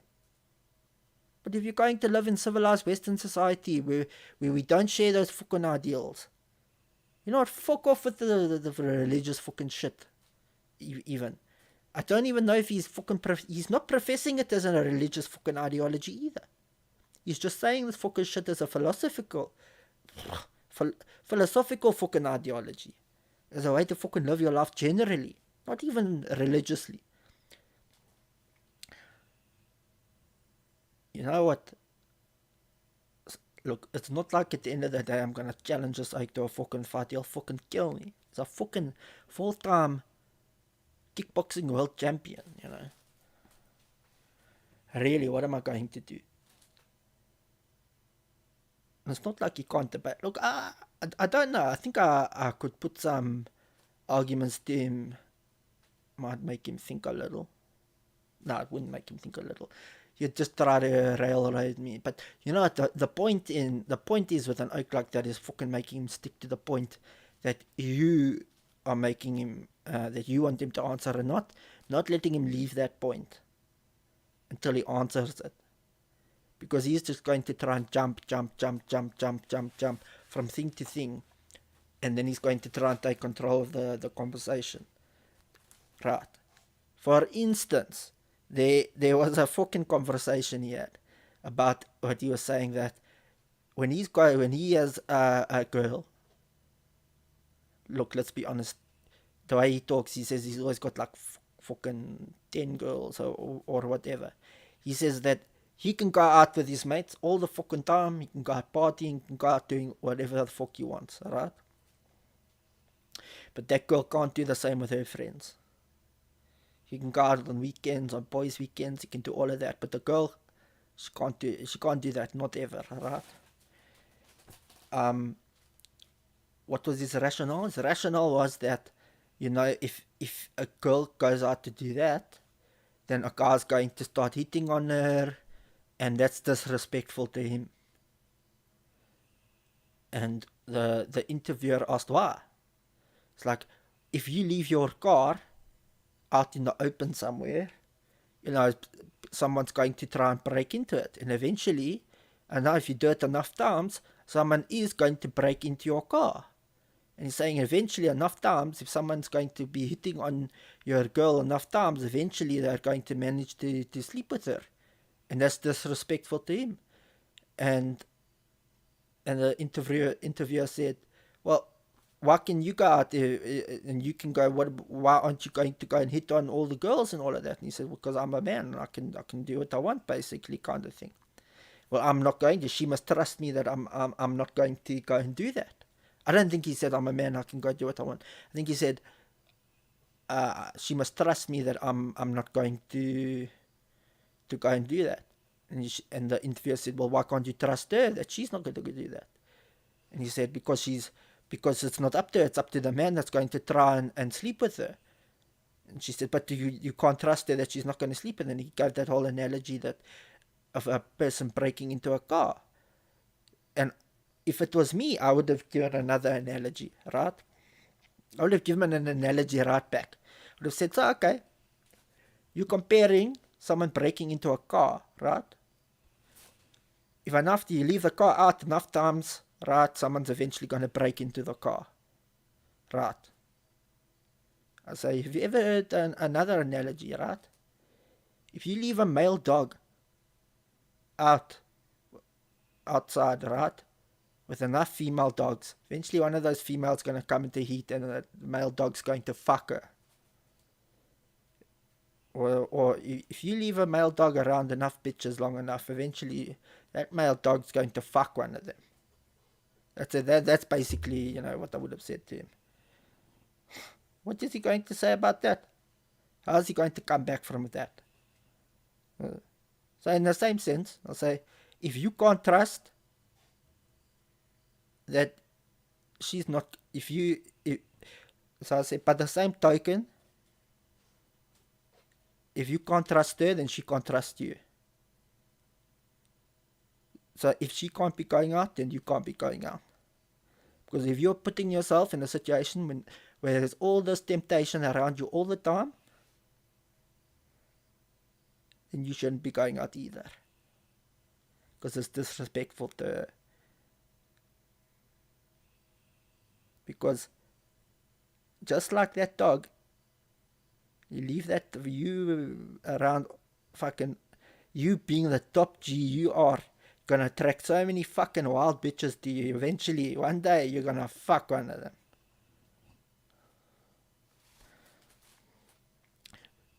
And that's how, it's one of the analogies, I'd put to our mate Andre, yeah?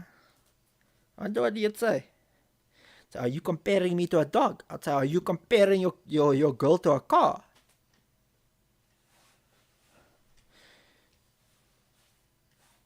So you can't let him jump. Can't let him jump from. It's gonna hop, hop, hop, hop, hop, hop. You can't. You gotta say, stay here, bro. You're not going anywhere. I know you wanna go there. You can't.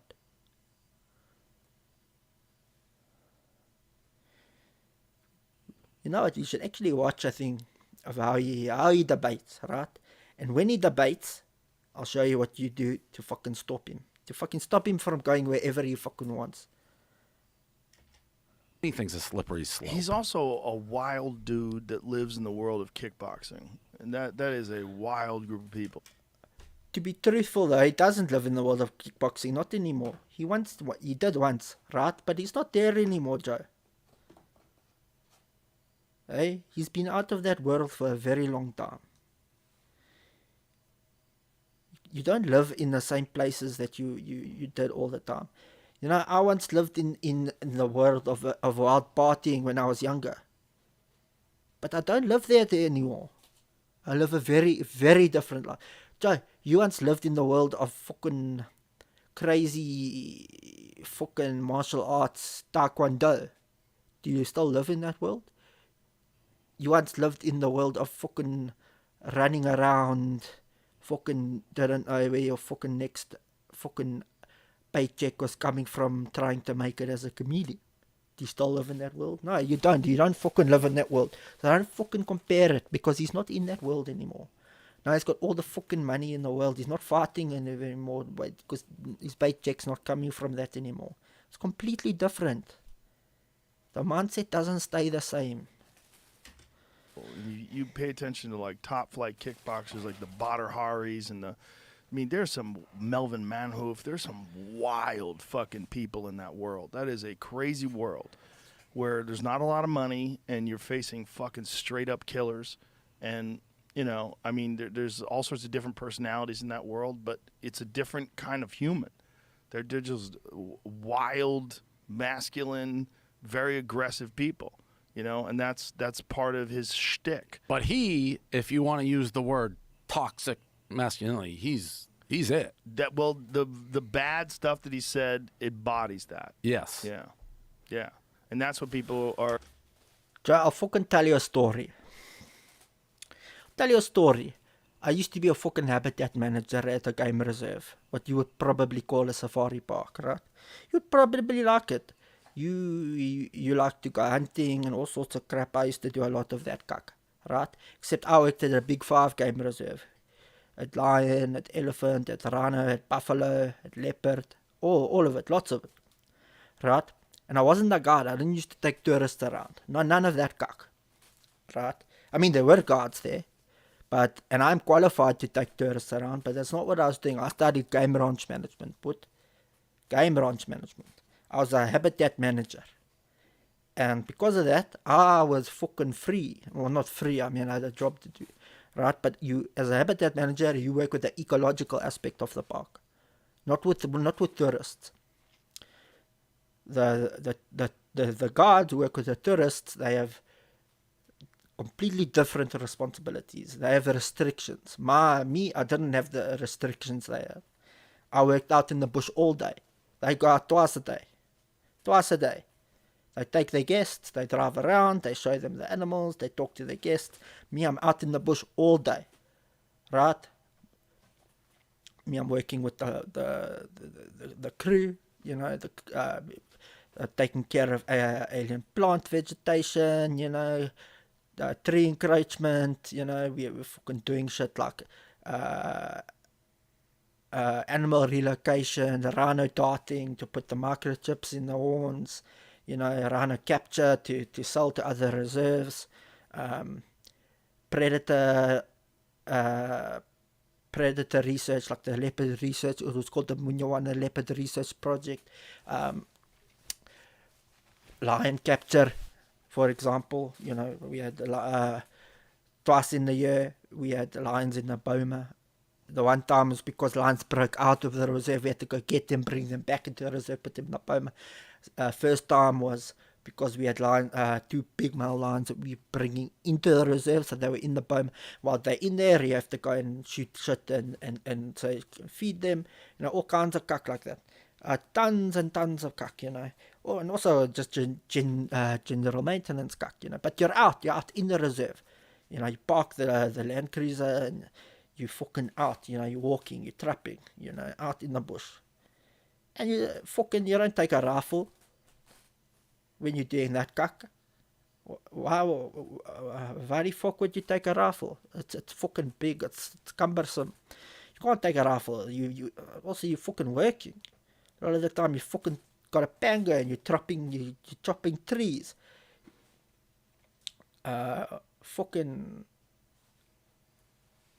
Not only that, you fucking, you know, or you fucking slashing grass, or you fucking driving around, you picking guys up, you're taking them there, you fucking be building fucking towers for the anti-poaching unit, to fucking, there's just tons of shit, you know, you're fucking doing. Or you fucking doing animal capture, and you fucking, you know, there's just tons of shit that's always going on, you know, but you don't think about taking, you can't just take a rifle every time, unless you fucking, unless you're taking unless you have to go fucking shoot something, you know, like, unless I have to shoot an Anyala or an Impala or a Warthog, you know, but I'm not taking then it's a specific fucking thing, you know, I'm taking a rifle to go fucking shoot something, and I'm not taking a 375, you know, like, the smallest caliber that you're allowed to go walking when you're taking guests in the game reserve is a 375, Holland. Because that is the smallest caliber that will penetrate through an elephant skull.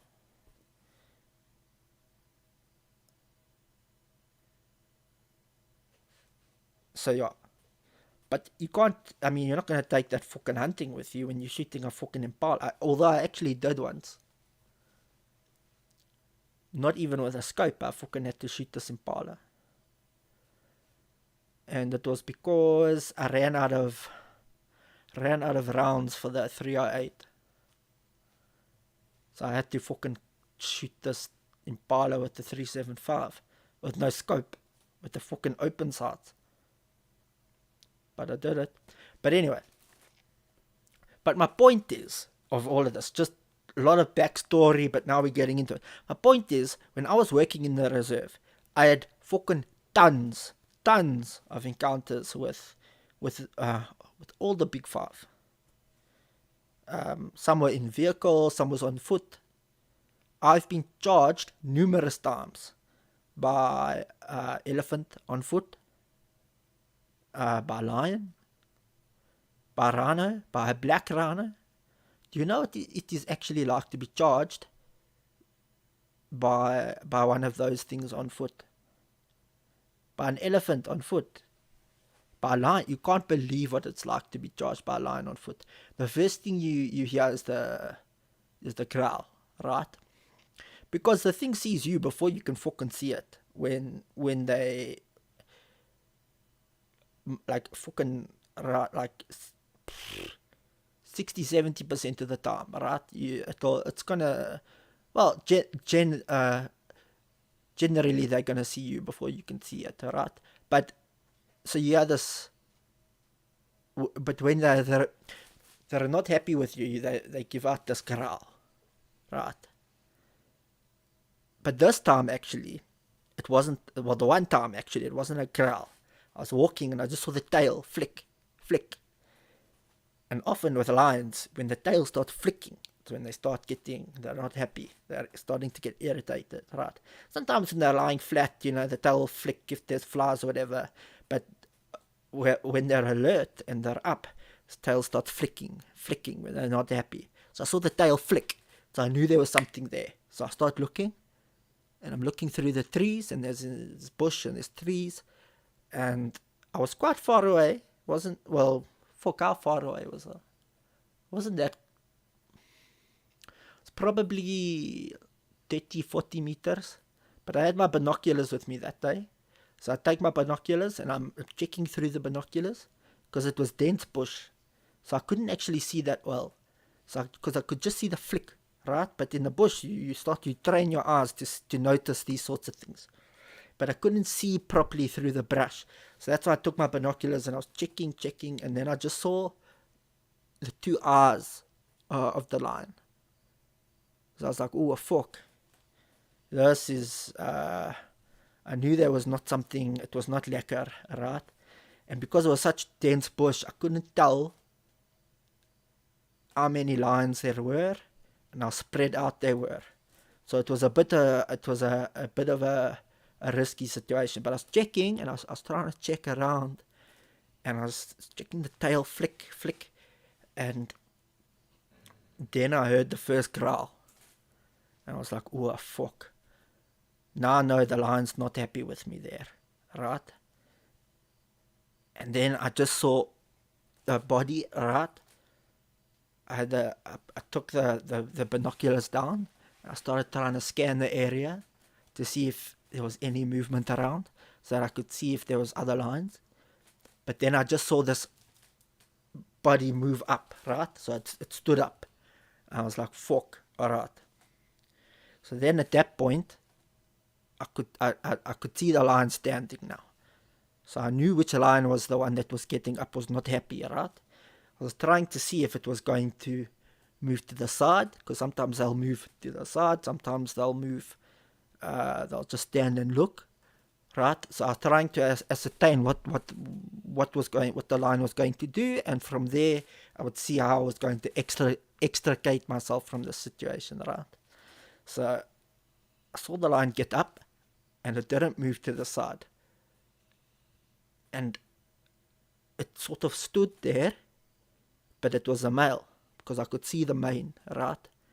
And it moved slightly forward, and it ducked its head out from under the trees that it was lying under, and I could see it. And I just saw the tail flick again. And then I heard another growl. I was like, fuck me, alright, this oak's telling me I must get out of here. So I started slowly backing off, but keeping eyesight of where this lion was. Slowly trying to back off, slowly, but not, you can't back off at pace. Because if you turn and run, you move too quickly, lion's going to see this as a sign of like weakness or something, or too quick a movement, and it's going to trigger something, and the lion's going to come. Lion came anyway at the end of the day, but if you turn and run, you fucking dead, mate. You can't turn and run. So keeping my eye on the lion, trying to move backwards, and then I heard quah, quah, quah.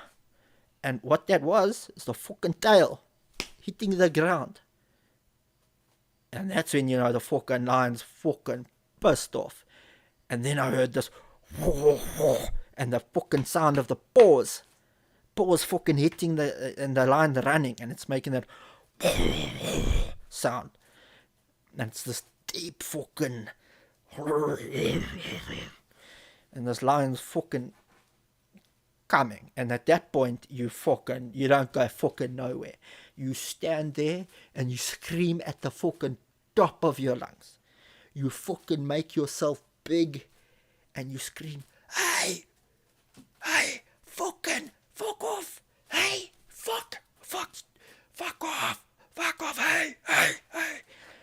Right, that's what you got to do. It's the only thing you can fucking do at that point. If you had a rifle at that point, actually, look, if you had a rifle at that point, you fucking cock a thing into the chamber and you start screaming, hey, fuck off, hey. And if that lion then crosses a point and you have a rifle, you make a point in your mind of where that lion can't cross. And if it crosses that point, then you pull the trigger. But I didn't have a rifle. I also found, of all my time, I found that of all my time in the bush, you're going to have situations, right? This was one of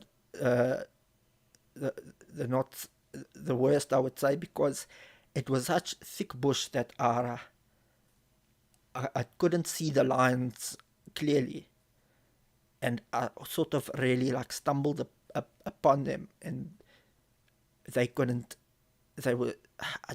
not 100% sure why this lion reacted the way he did, because I'd walked him before, and I'd walked him afterwards, and he didn't react nearly the same way as he did that day. But I managed, because I was of my screaming and my standing. You have to stand your ground, and you scream and you shout and you scream and you shout, and then they come. And it was a warning charge. It wasn't a full charge, obviously, because I'm still standing here today. And he came, and then he stopped, and his head was down, and he giving that low growl, and he turned his body to the side, and the tail was going like,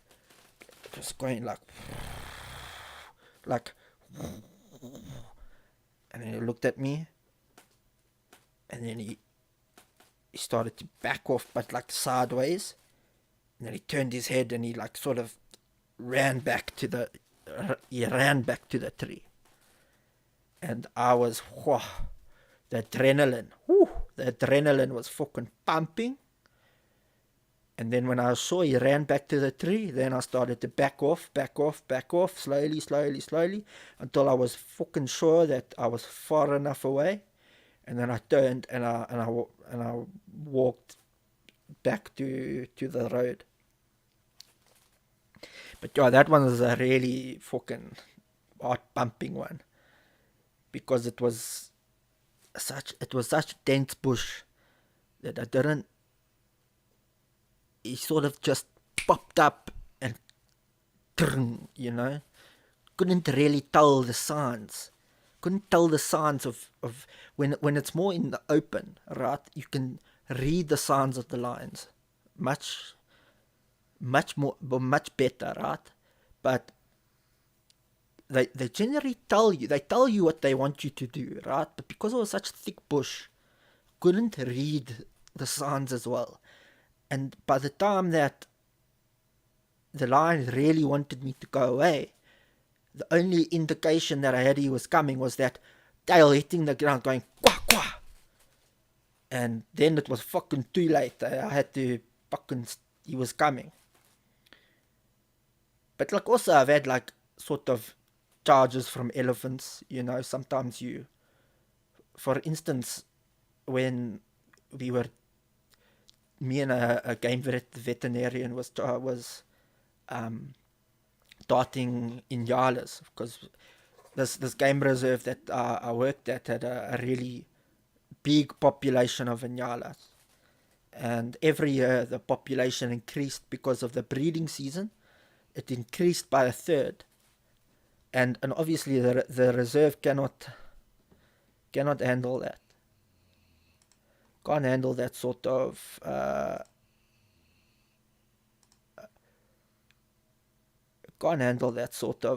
increase in population size. So every year we do a sort of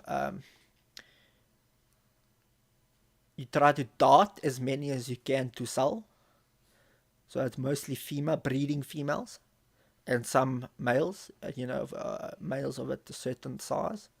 Then you so you dart as many as you can for a live sale, and then also you try and bring some hunters in from who will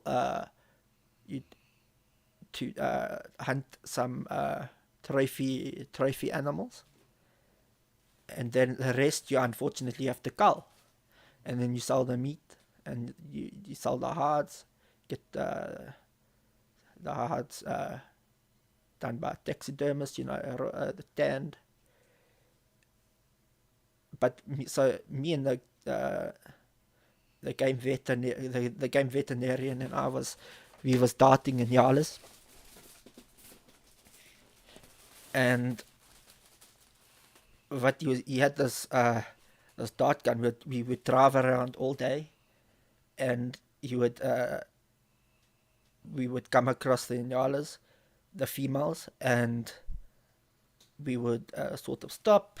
It wasn't, you had to sort of stop in a certain way that it didn't scare them off too much. So you sort of had to roll to a stop type thing when you were getting close, and then you would shoot out the window of the vehicle.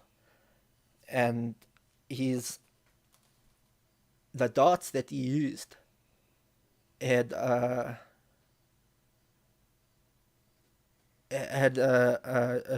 chip in them, or like a radio telemetry chip.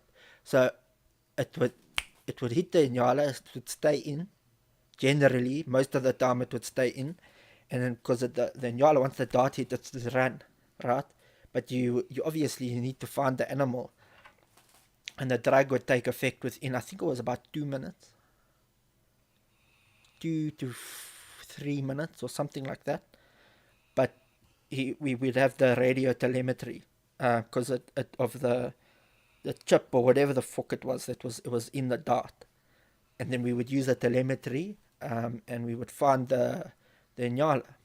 But every now and then the dart would fall out, and it became a problem, because when a dart falls out, you have to run, you have to find the Inyala, because it can't be dragged and down for too long. It's dangerous for the Inyala, because you have to find it and you have to lift the head up, So it was a problem this one time, because the dart, it fell out, and we couldn't find the Inyala, and we're running around, and we knew it was close because the dart had fallen out in this area, and we're running around and we're searching for the Inyala, and then we couldn't find it. So we get the tracker that would usually come with us, and he starts trying to track the Inyala from where the dart fell out, and he's trying to track it, and then someone yells, I found it. So we all run to the Inyala, and then we we put it on its stomach because it was on its side. We put it on its stomach and we lift the head. And the vet is just doing some things. Because after that, we'd have to lift it and then Albert walk it back to the... I think he would give it a tiny bit of the antidote, you know, do the antidote to the drug that used to put it out, to the immobilizer. And it would help it get up, and we would walk it we'd walk it back to the Land Cruiser, and then we'd take it to the Bomas where they would be until they were eventually moved to the other reserves where we would sell them to. But so we were there, and we're working on the signal. We lifted it up, we put it, holding up the head of the game veterinarians. I don't know what he was doing. I don't know if he was giving it the antidote. He was just checking on the wound where the dart went in, whatever the fuck he was doing. And then we just hear this, and we hear this noise, and we turn around, and literally 15 meters from us is this fucking huge bull elephant just chilling behind this tree, right by us. We ran straight past this oak, didn't even see him. He didn't charge us that day, but like his intentions were clear. Like he fucking let us know he was there, like, because we fucking didn't have a fucking clue he was there. We ran straight past this oak, didn't know he was there. It was fucking, first it was fucking amazing that we ran straight past this oak. I mean, look, we were all fucking running around trying to find the signal. It was the only fucking thing on our mount. But like, and I'll never forget, I remember the game vet, fuck, what was his name? Fuck, I can't remember his name. I remember his surname was something Buchanan. It was Buchanan. Was it his first name that started an H? I can't remember. I'll remember.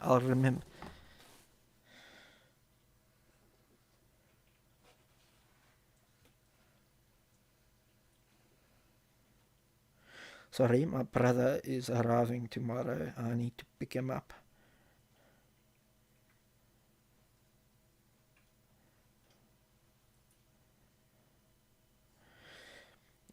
Fuck me, what was his name?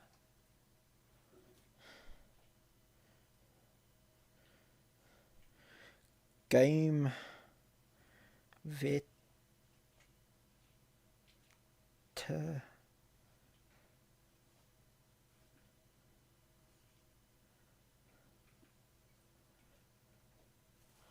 Riley.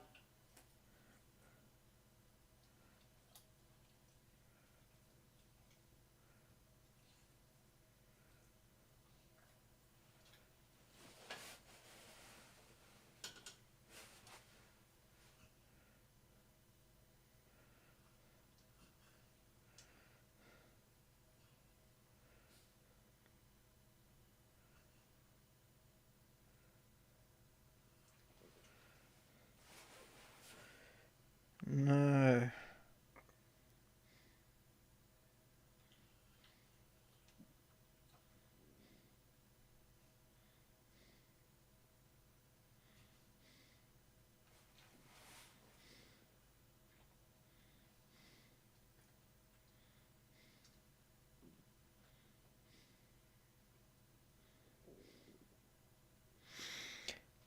I've got to find out this guy's name.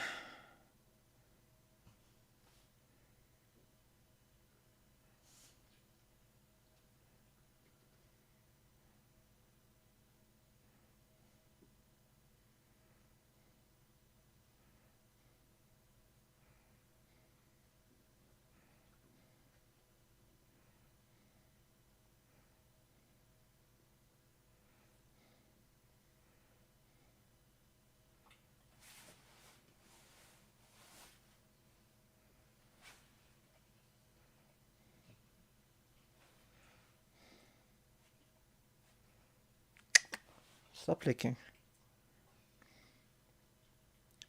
Joe Alves, wildlife. Mitch Buchanan. No, that's fucking Baywatch. What was his name?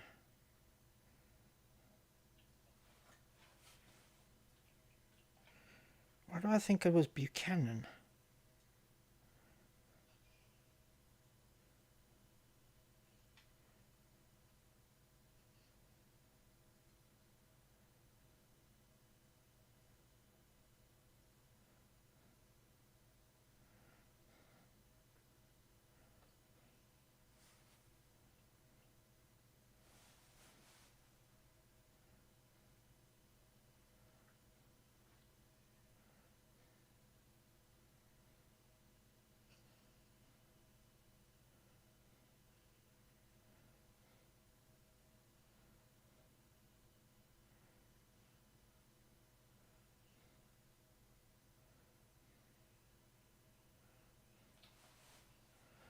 Why do I keep thinking it was Hugh? It wasn't Hugh.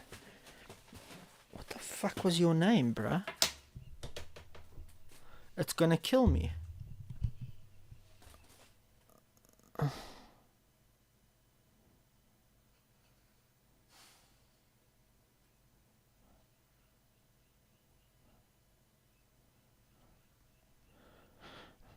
Alright, let's take another approach.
One of you is farting, my god.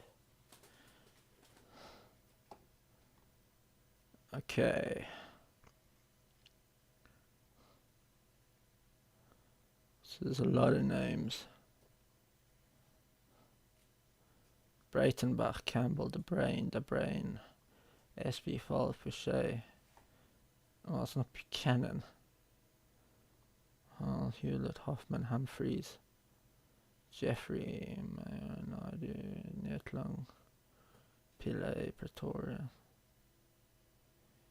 Söderrand, Service, Neyman, Speed, Eastian, Template. Found a wildlife vet. Huh. No. Van Niekerk.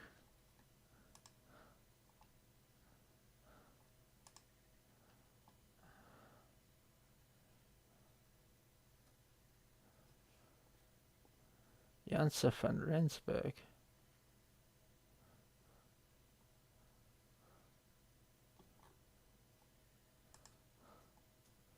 Diacher.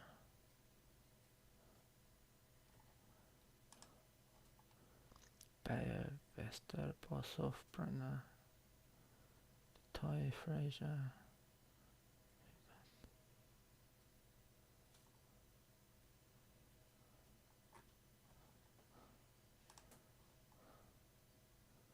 Barkhusen.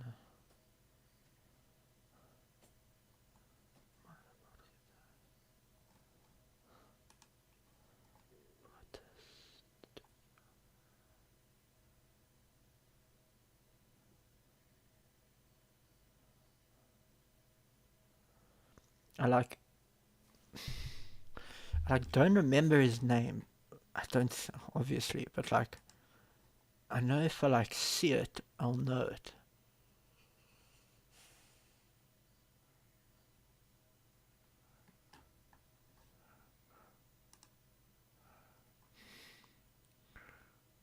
But it's not here.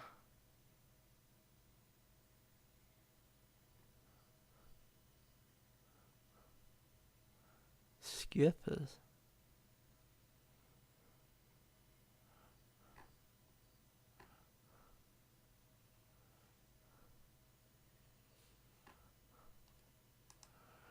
I mean, this is where I was.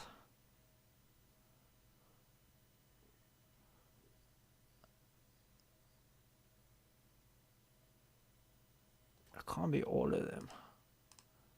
Oh no.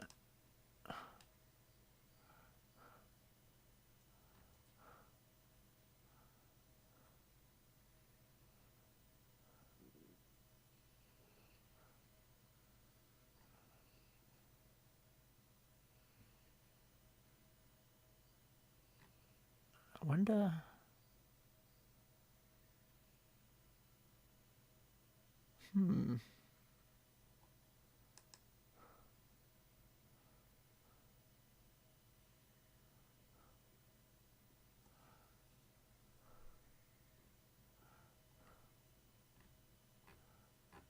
Oh Jesus, not a lot of fucking pictures, is it?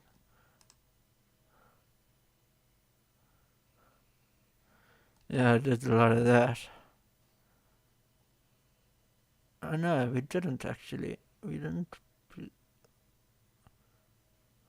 do any of that. That's Musa. Hey. I worked with him. He was the assistant reserve manager. Where's this? Cheetah released onto newly established KZN game reserve in conservation milestone. Where are you working now, Musa? Musa Mbata.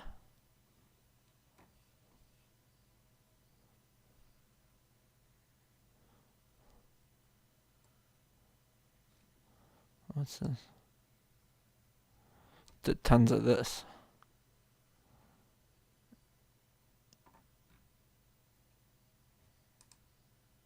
Oh, no. They're checking the microchip. What is that? Did an elephant darting once. It was a massive operation. Enormous.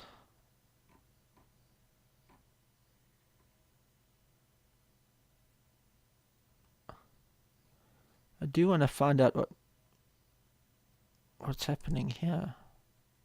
KZN Game Reserve. I wondered.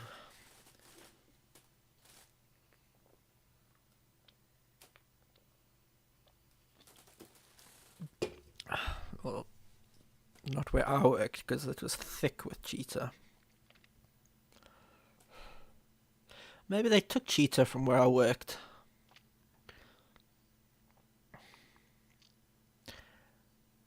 Babanango.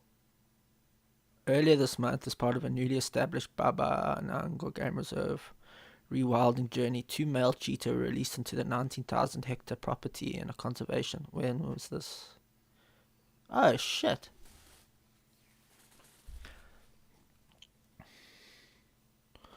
I wonder if they were taken from where I worked. Because literally where I worked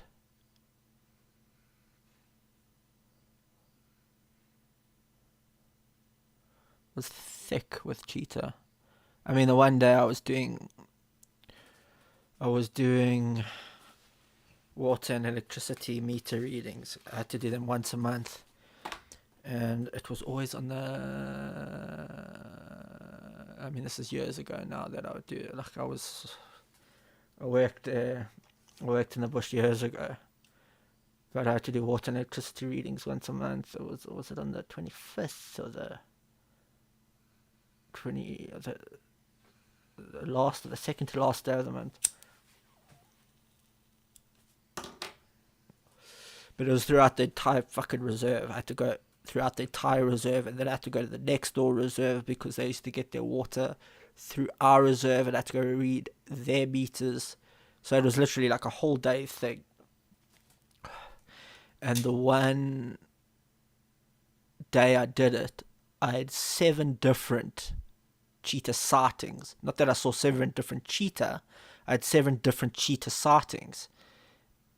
And like 2 of them were like 2 cheetah, and then one of them, and the other one was a mother and 2 of her cubs, but they weren't like babies, they were youngsters.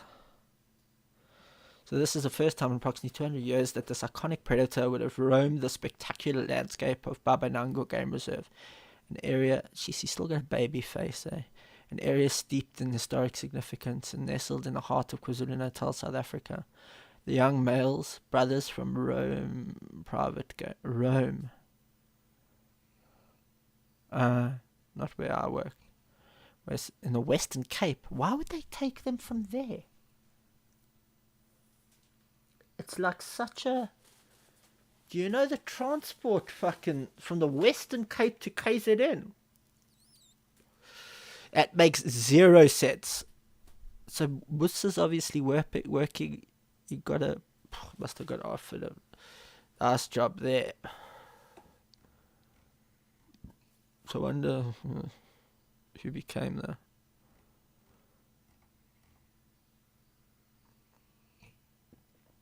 In 2022 alone.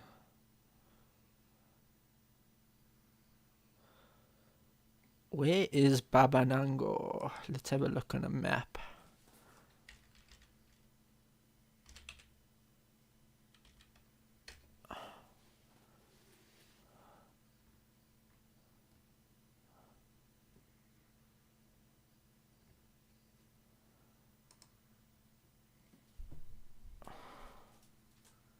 Fucking hell. It's expensive. This doesn't tell me. Oh, wait.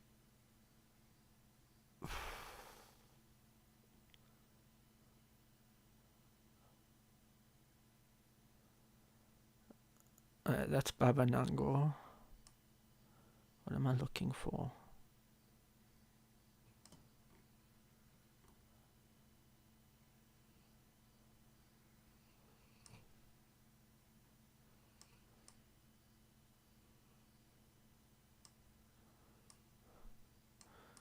$19,000 hectares. Where's Swadwana Bay?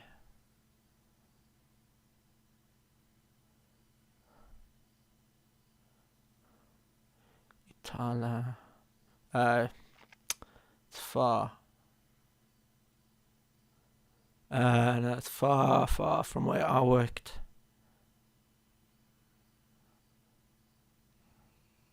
Jesus, it's really far. But still, it's in the same fucking province. I mean, I don't know why they wouldn't have just asked to get from there.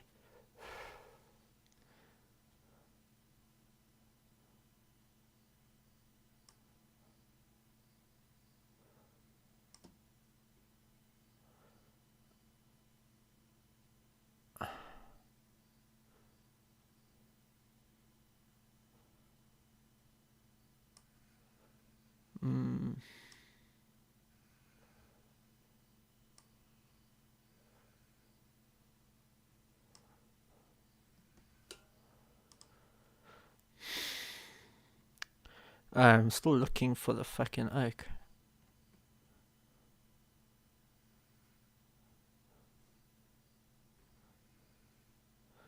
Still trying to find the vet. It wasn't Mitch. Was it Mitch?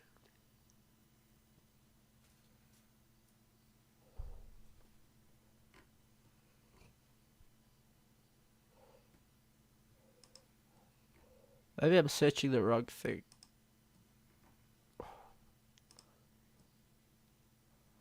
Insert game capture bit.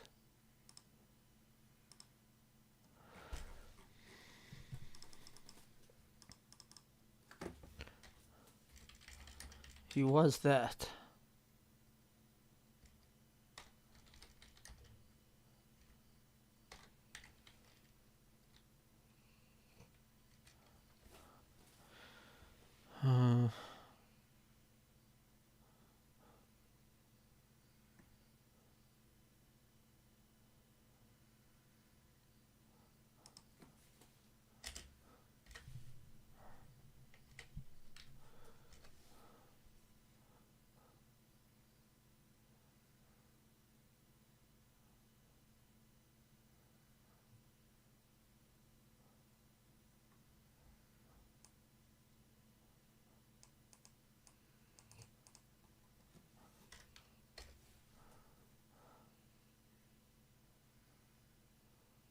FunkyFuMan. Why do I know that name?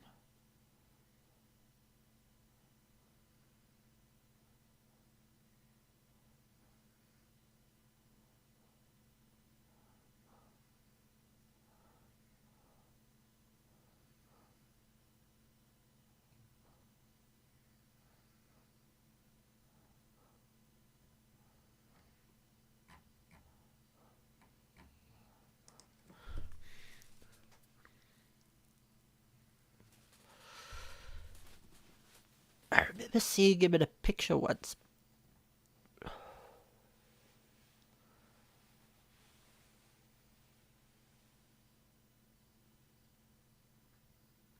Not a lot of pictures.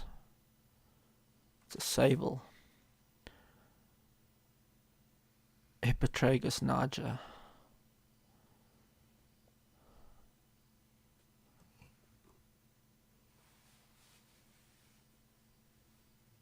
Did I dot? No, never. Oh no. Cheetah. Dotted leopard. Oh, I was once walking. I was doing soil surveys. This could be Pinder, I swear.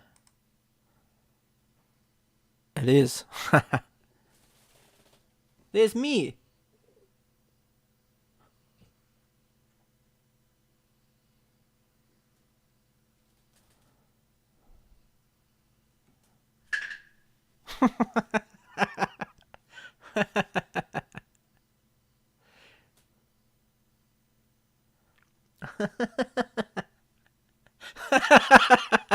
I've got pictures of this exact one.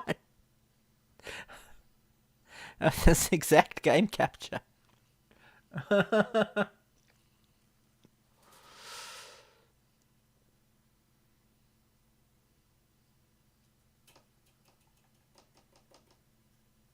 About younger me.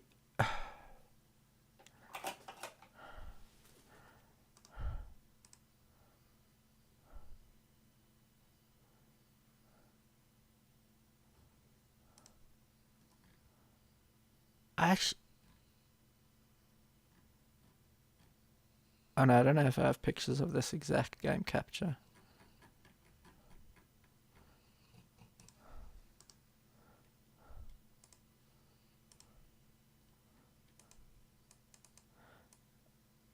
That's me. Who was there that day? That was Tristan Dickerson. That was my boss, Simon Naylor. Don't know who you are.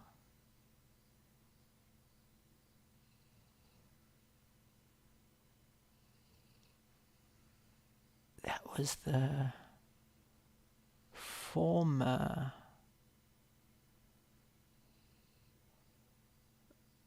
assistant reserve manager, I think.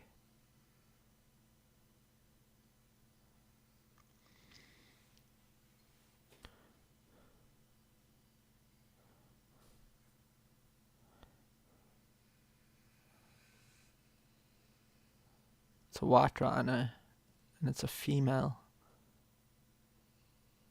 I think I remember that day. That was the day the...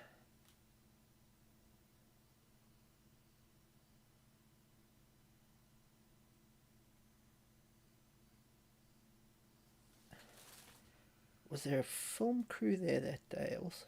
Wait.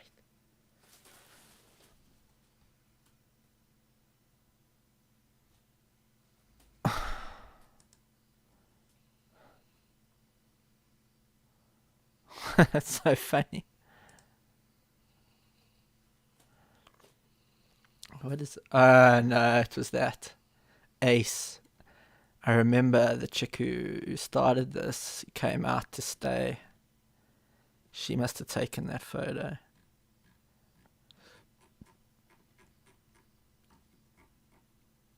I do remember. She sources like volunteers. She sourced volunteers to come out to.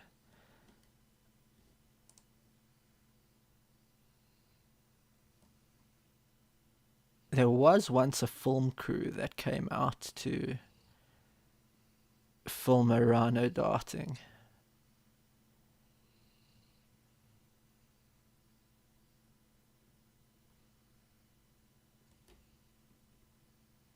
In a magazine. I can't fully remember. I don't remember which. I had a picture of it once.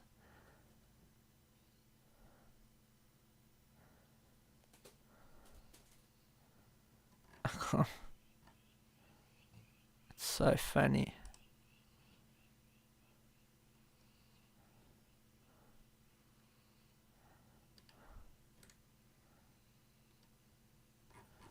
What do you think will come up if you search rhino darting in South Africa?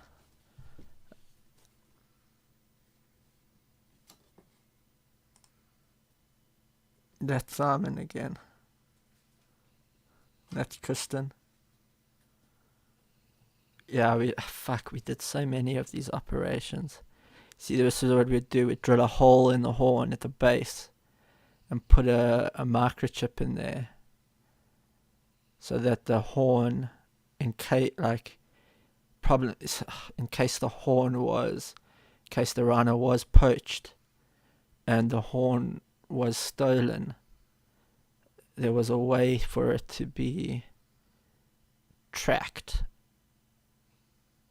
if it was to be recovered. It helped with anti-poaching to like track syndicates and cat poachers and all that sort of thing.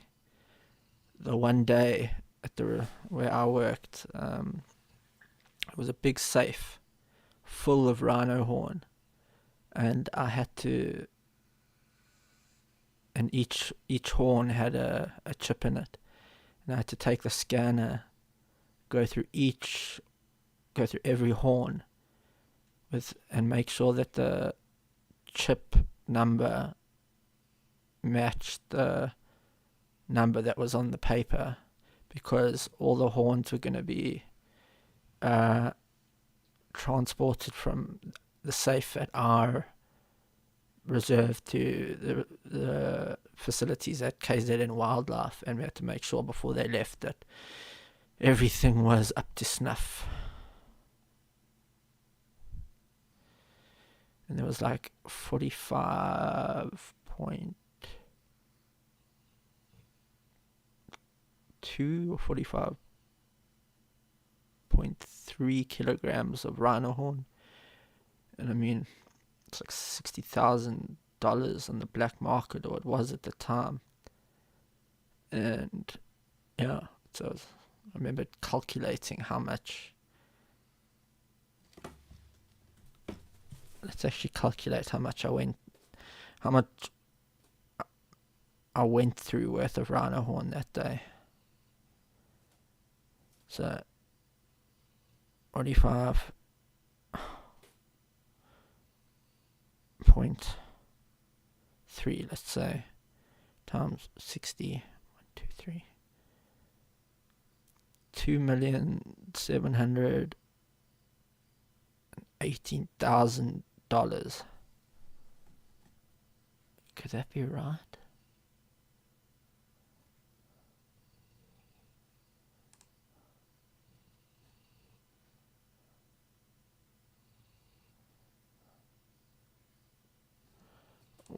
48.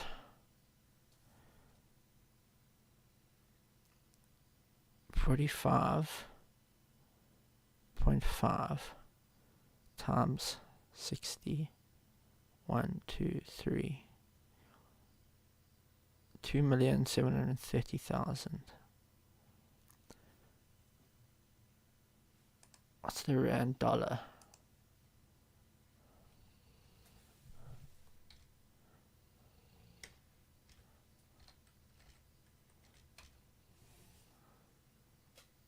$17 times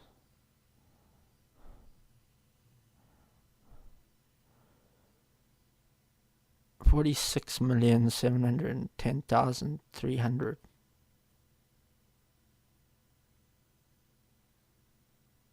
I don't know why I worked out back then it was like 100 million.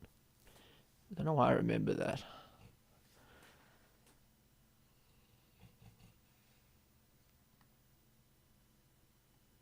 I wonder if I pop up in any more pic.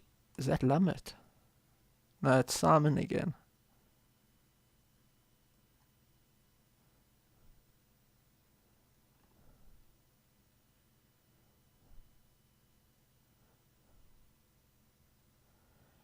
All of these fucking pictures, and he did so many dartings with us, and he's not fucking popping up in any of them.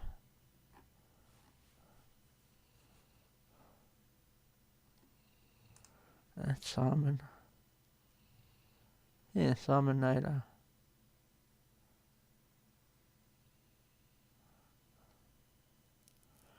Yes. He was going through so much shit when I was there.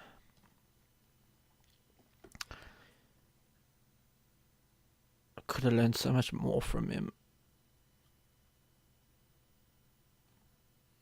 But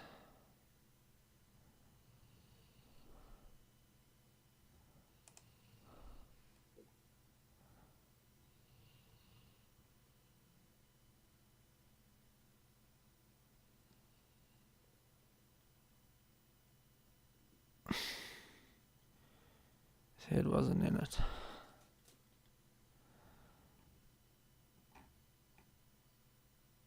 Rhino conservation in South Africa or something. He was just going through too much, guck.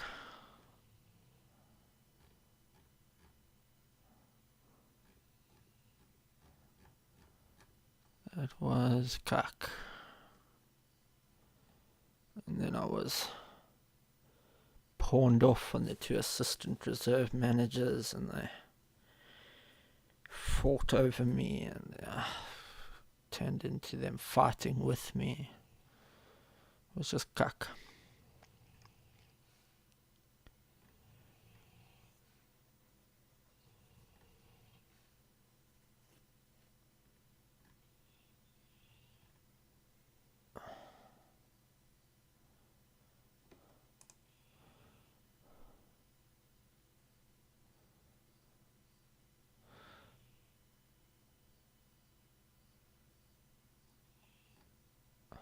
So and beyond.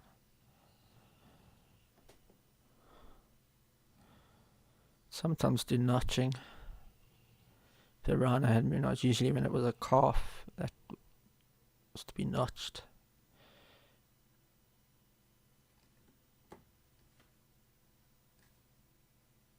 Or calf that hadn't been notched.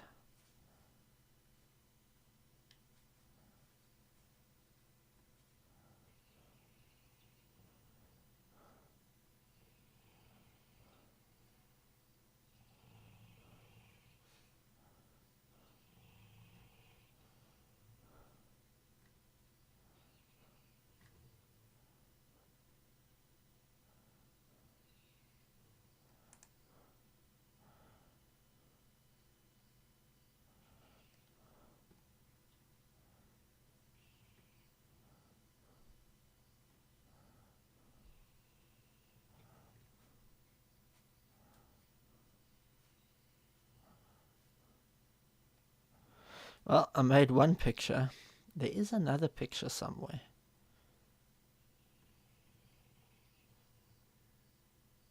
Was it African Wildlife Magazine?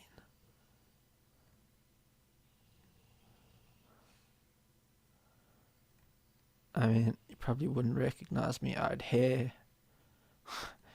I had a really young face back then.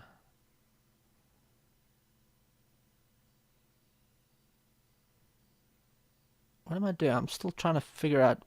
I'm still looking for the vet. Well, I was.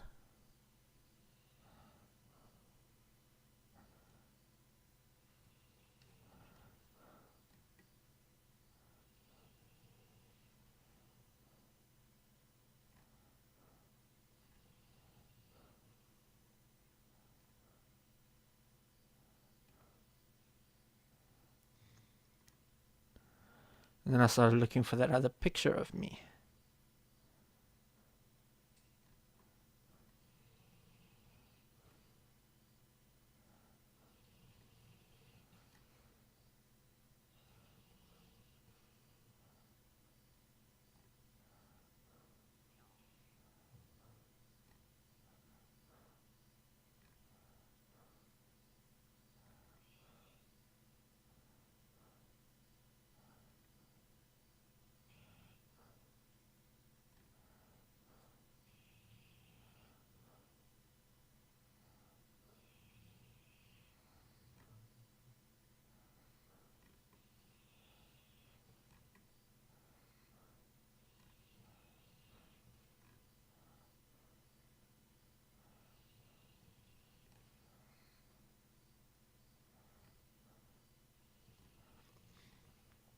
There's a lot of rhino darting photos.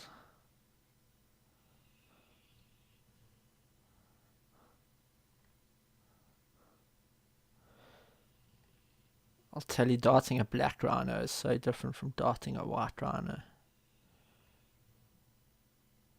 A hectic black rhino. So I got charged by a black rhino. Kinda.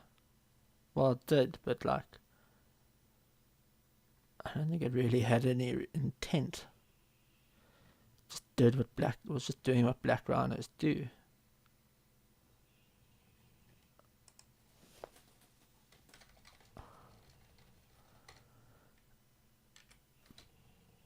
Popped out of the bushes.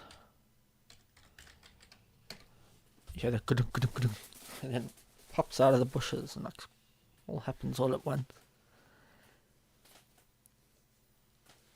And I clapped. I went, "Hey!" And it stopped. And it turned around and it ran back into the bushes, all the brush. And then gudum gudum gudum gudum, and it pops out at another point. And you do the same thing. Hey! Clap.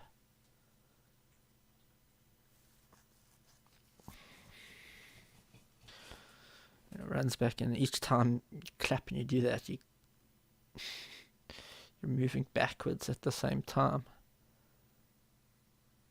So each time it's doing it, you're getting further and further away. Until you're further enough away that I can't fucking see you anymore. Because I got fucking bad eyesight.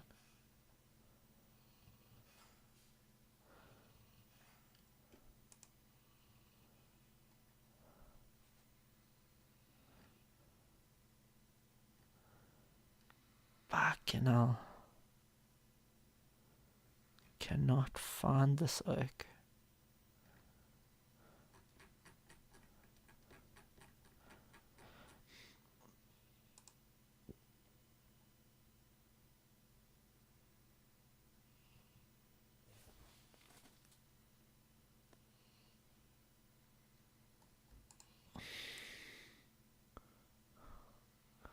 The purple antibiotic spray. Or antiseptic spray. I remember it well. Also sprayed it on the lions. I remember.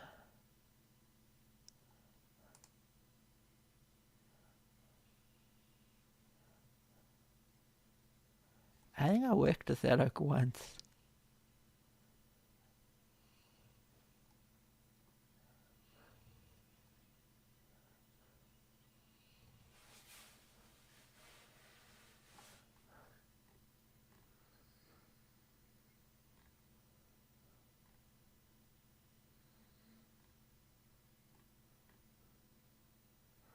This is not working.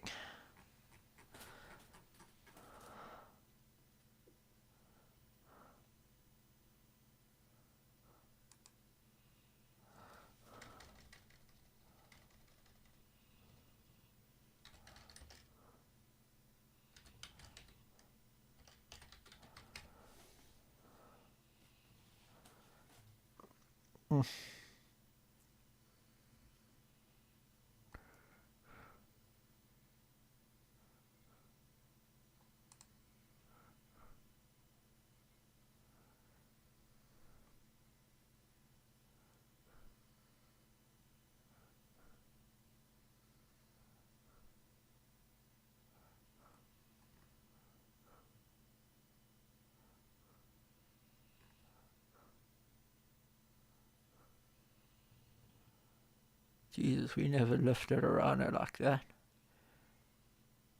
Hit them with M99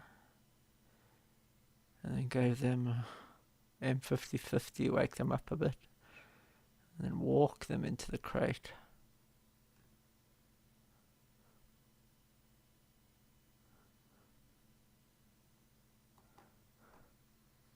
It's an elephant. Not a rhino.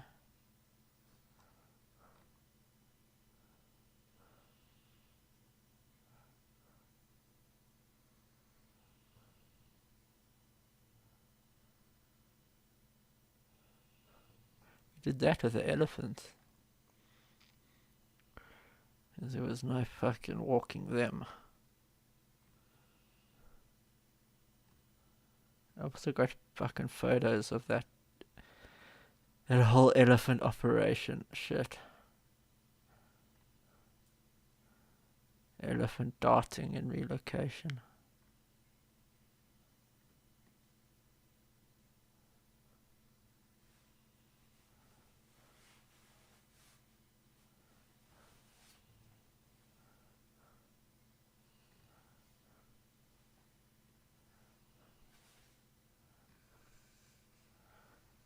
Why is it Bruce?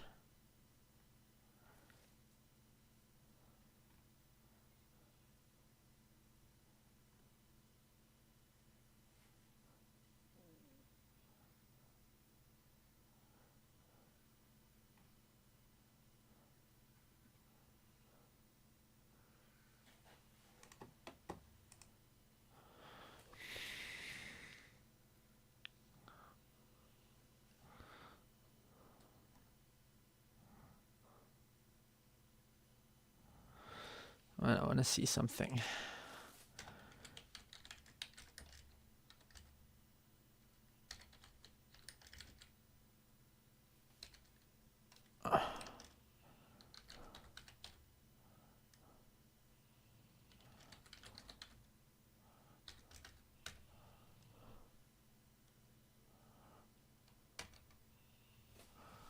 What's going on?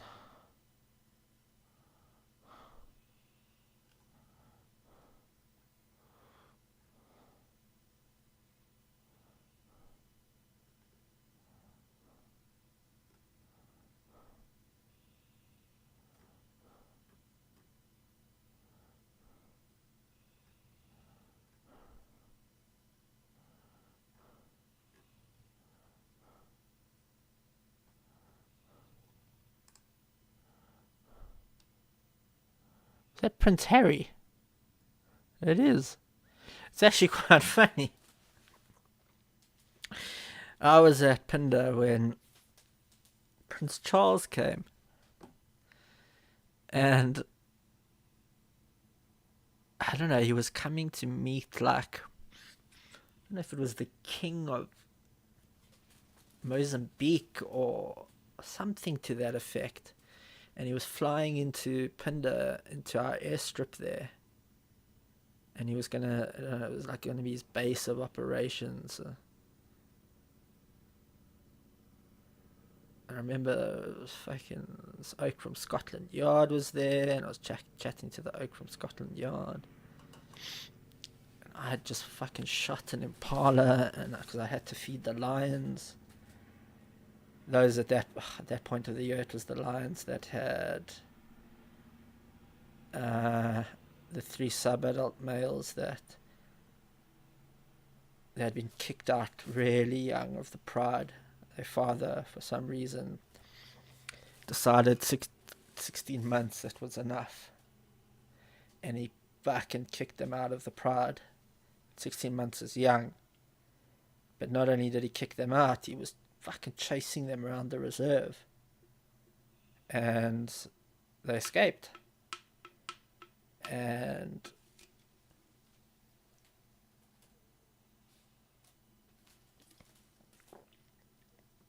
they got out into the next door reserve, which had no predators, which was was fucking funny. And they smashed the wildebeest. And this wildebeest had never, ever seen anything like a predator before in its life. I mean, these people told us it used to sit outside, used to stand outside their like house grazing the whole time. Like they had like it wasn't like a huge reserve. I don't know, it was like 2,000 hectares maybe, but it was just like normal plains game. And no predators, nothing. Probably, I mean, a leopard probably, moseyed its way in there whenever it wanted, but like, other than that, like, there was no cheetah, there was no hyena, there was no lion. And these 3 sub-adult males fucking rocked up there and thought they'd hit the jackpot. These fucking animals never seen a predator before in their lives, and they smashed this wildebeest. Like it must not. I wonder if it even ran. And then the staff freaked out because they weren't supposed to have lion on their rock. And then they freaked out, and they obviously knew where it came from, where the lions came from. So we got a call, and then we had to go get them. And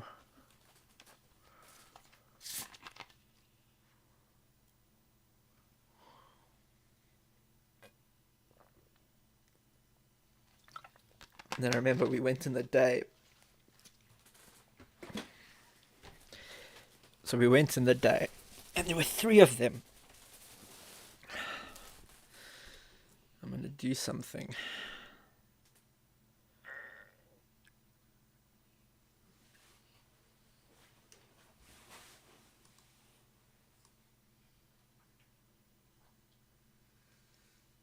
I wonder if this will work. Otherwise oh, you motherfucker. Oh, that's already...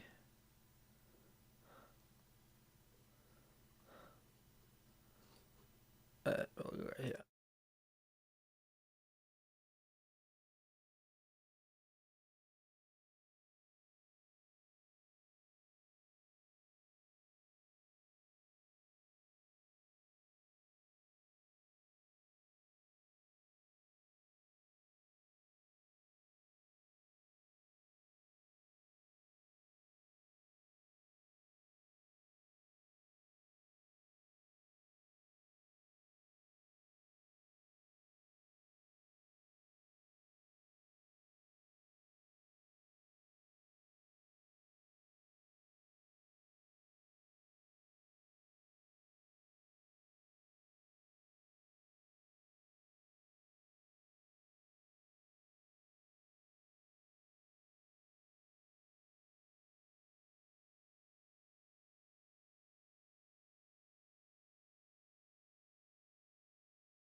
No.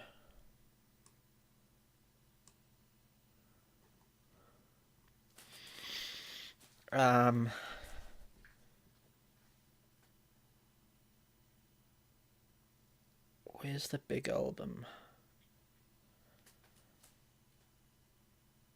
Oh, here's the big album. Oh shit. That happened. Oh shit.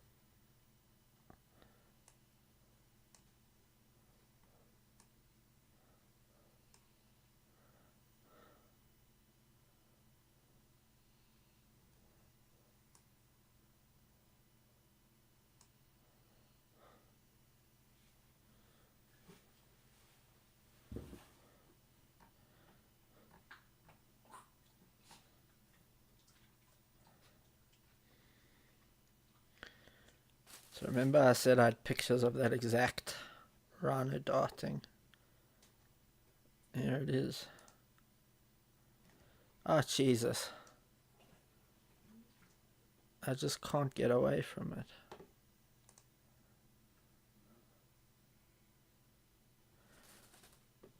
Yeah, I was spraying the rhinos.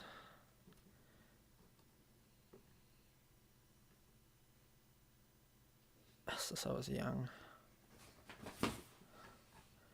Where's that Okie?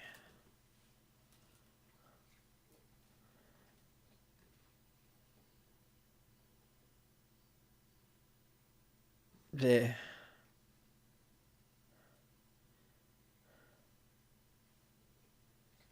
Was I taking pictures that day, or was that other oak taking pictures that day for me? I can't remember.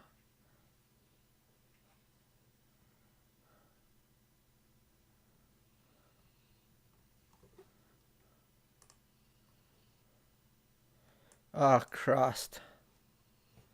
No, this isn't working.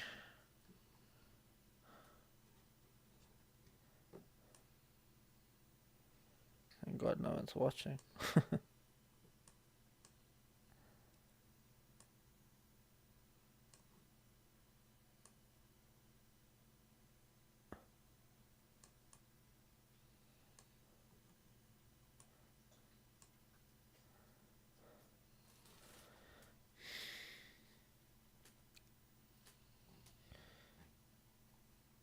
I don't know, I think I'm done.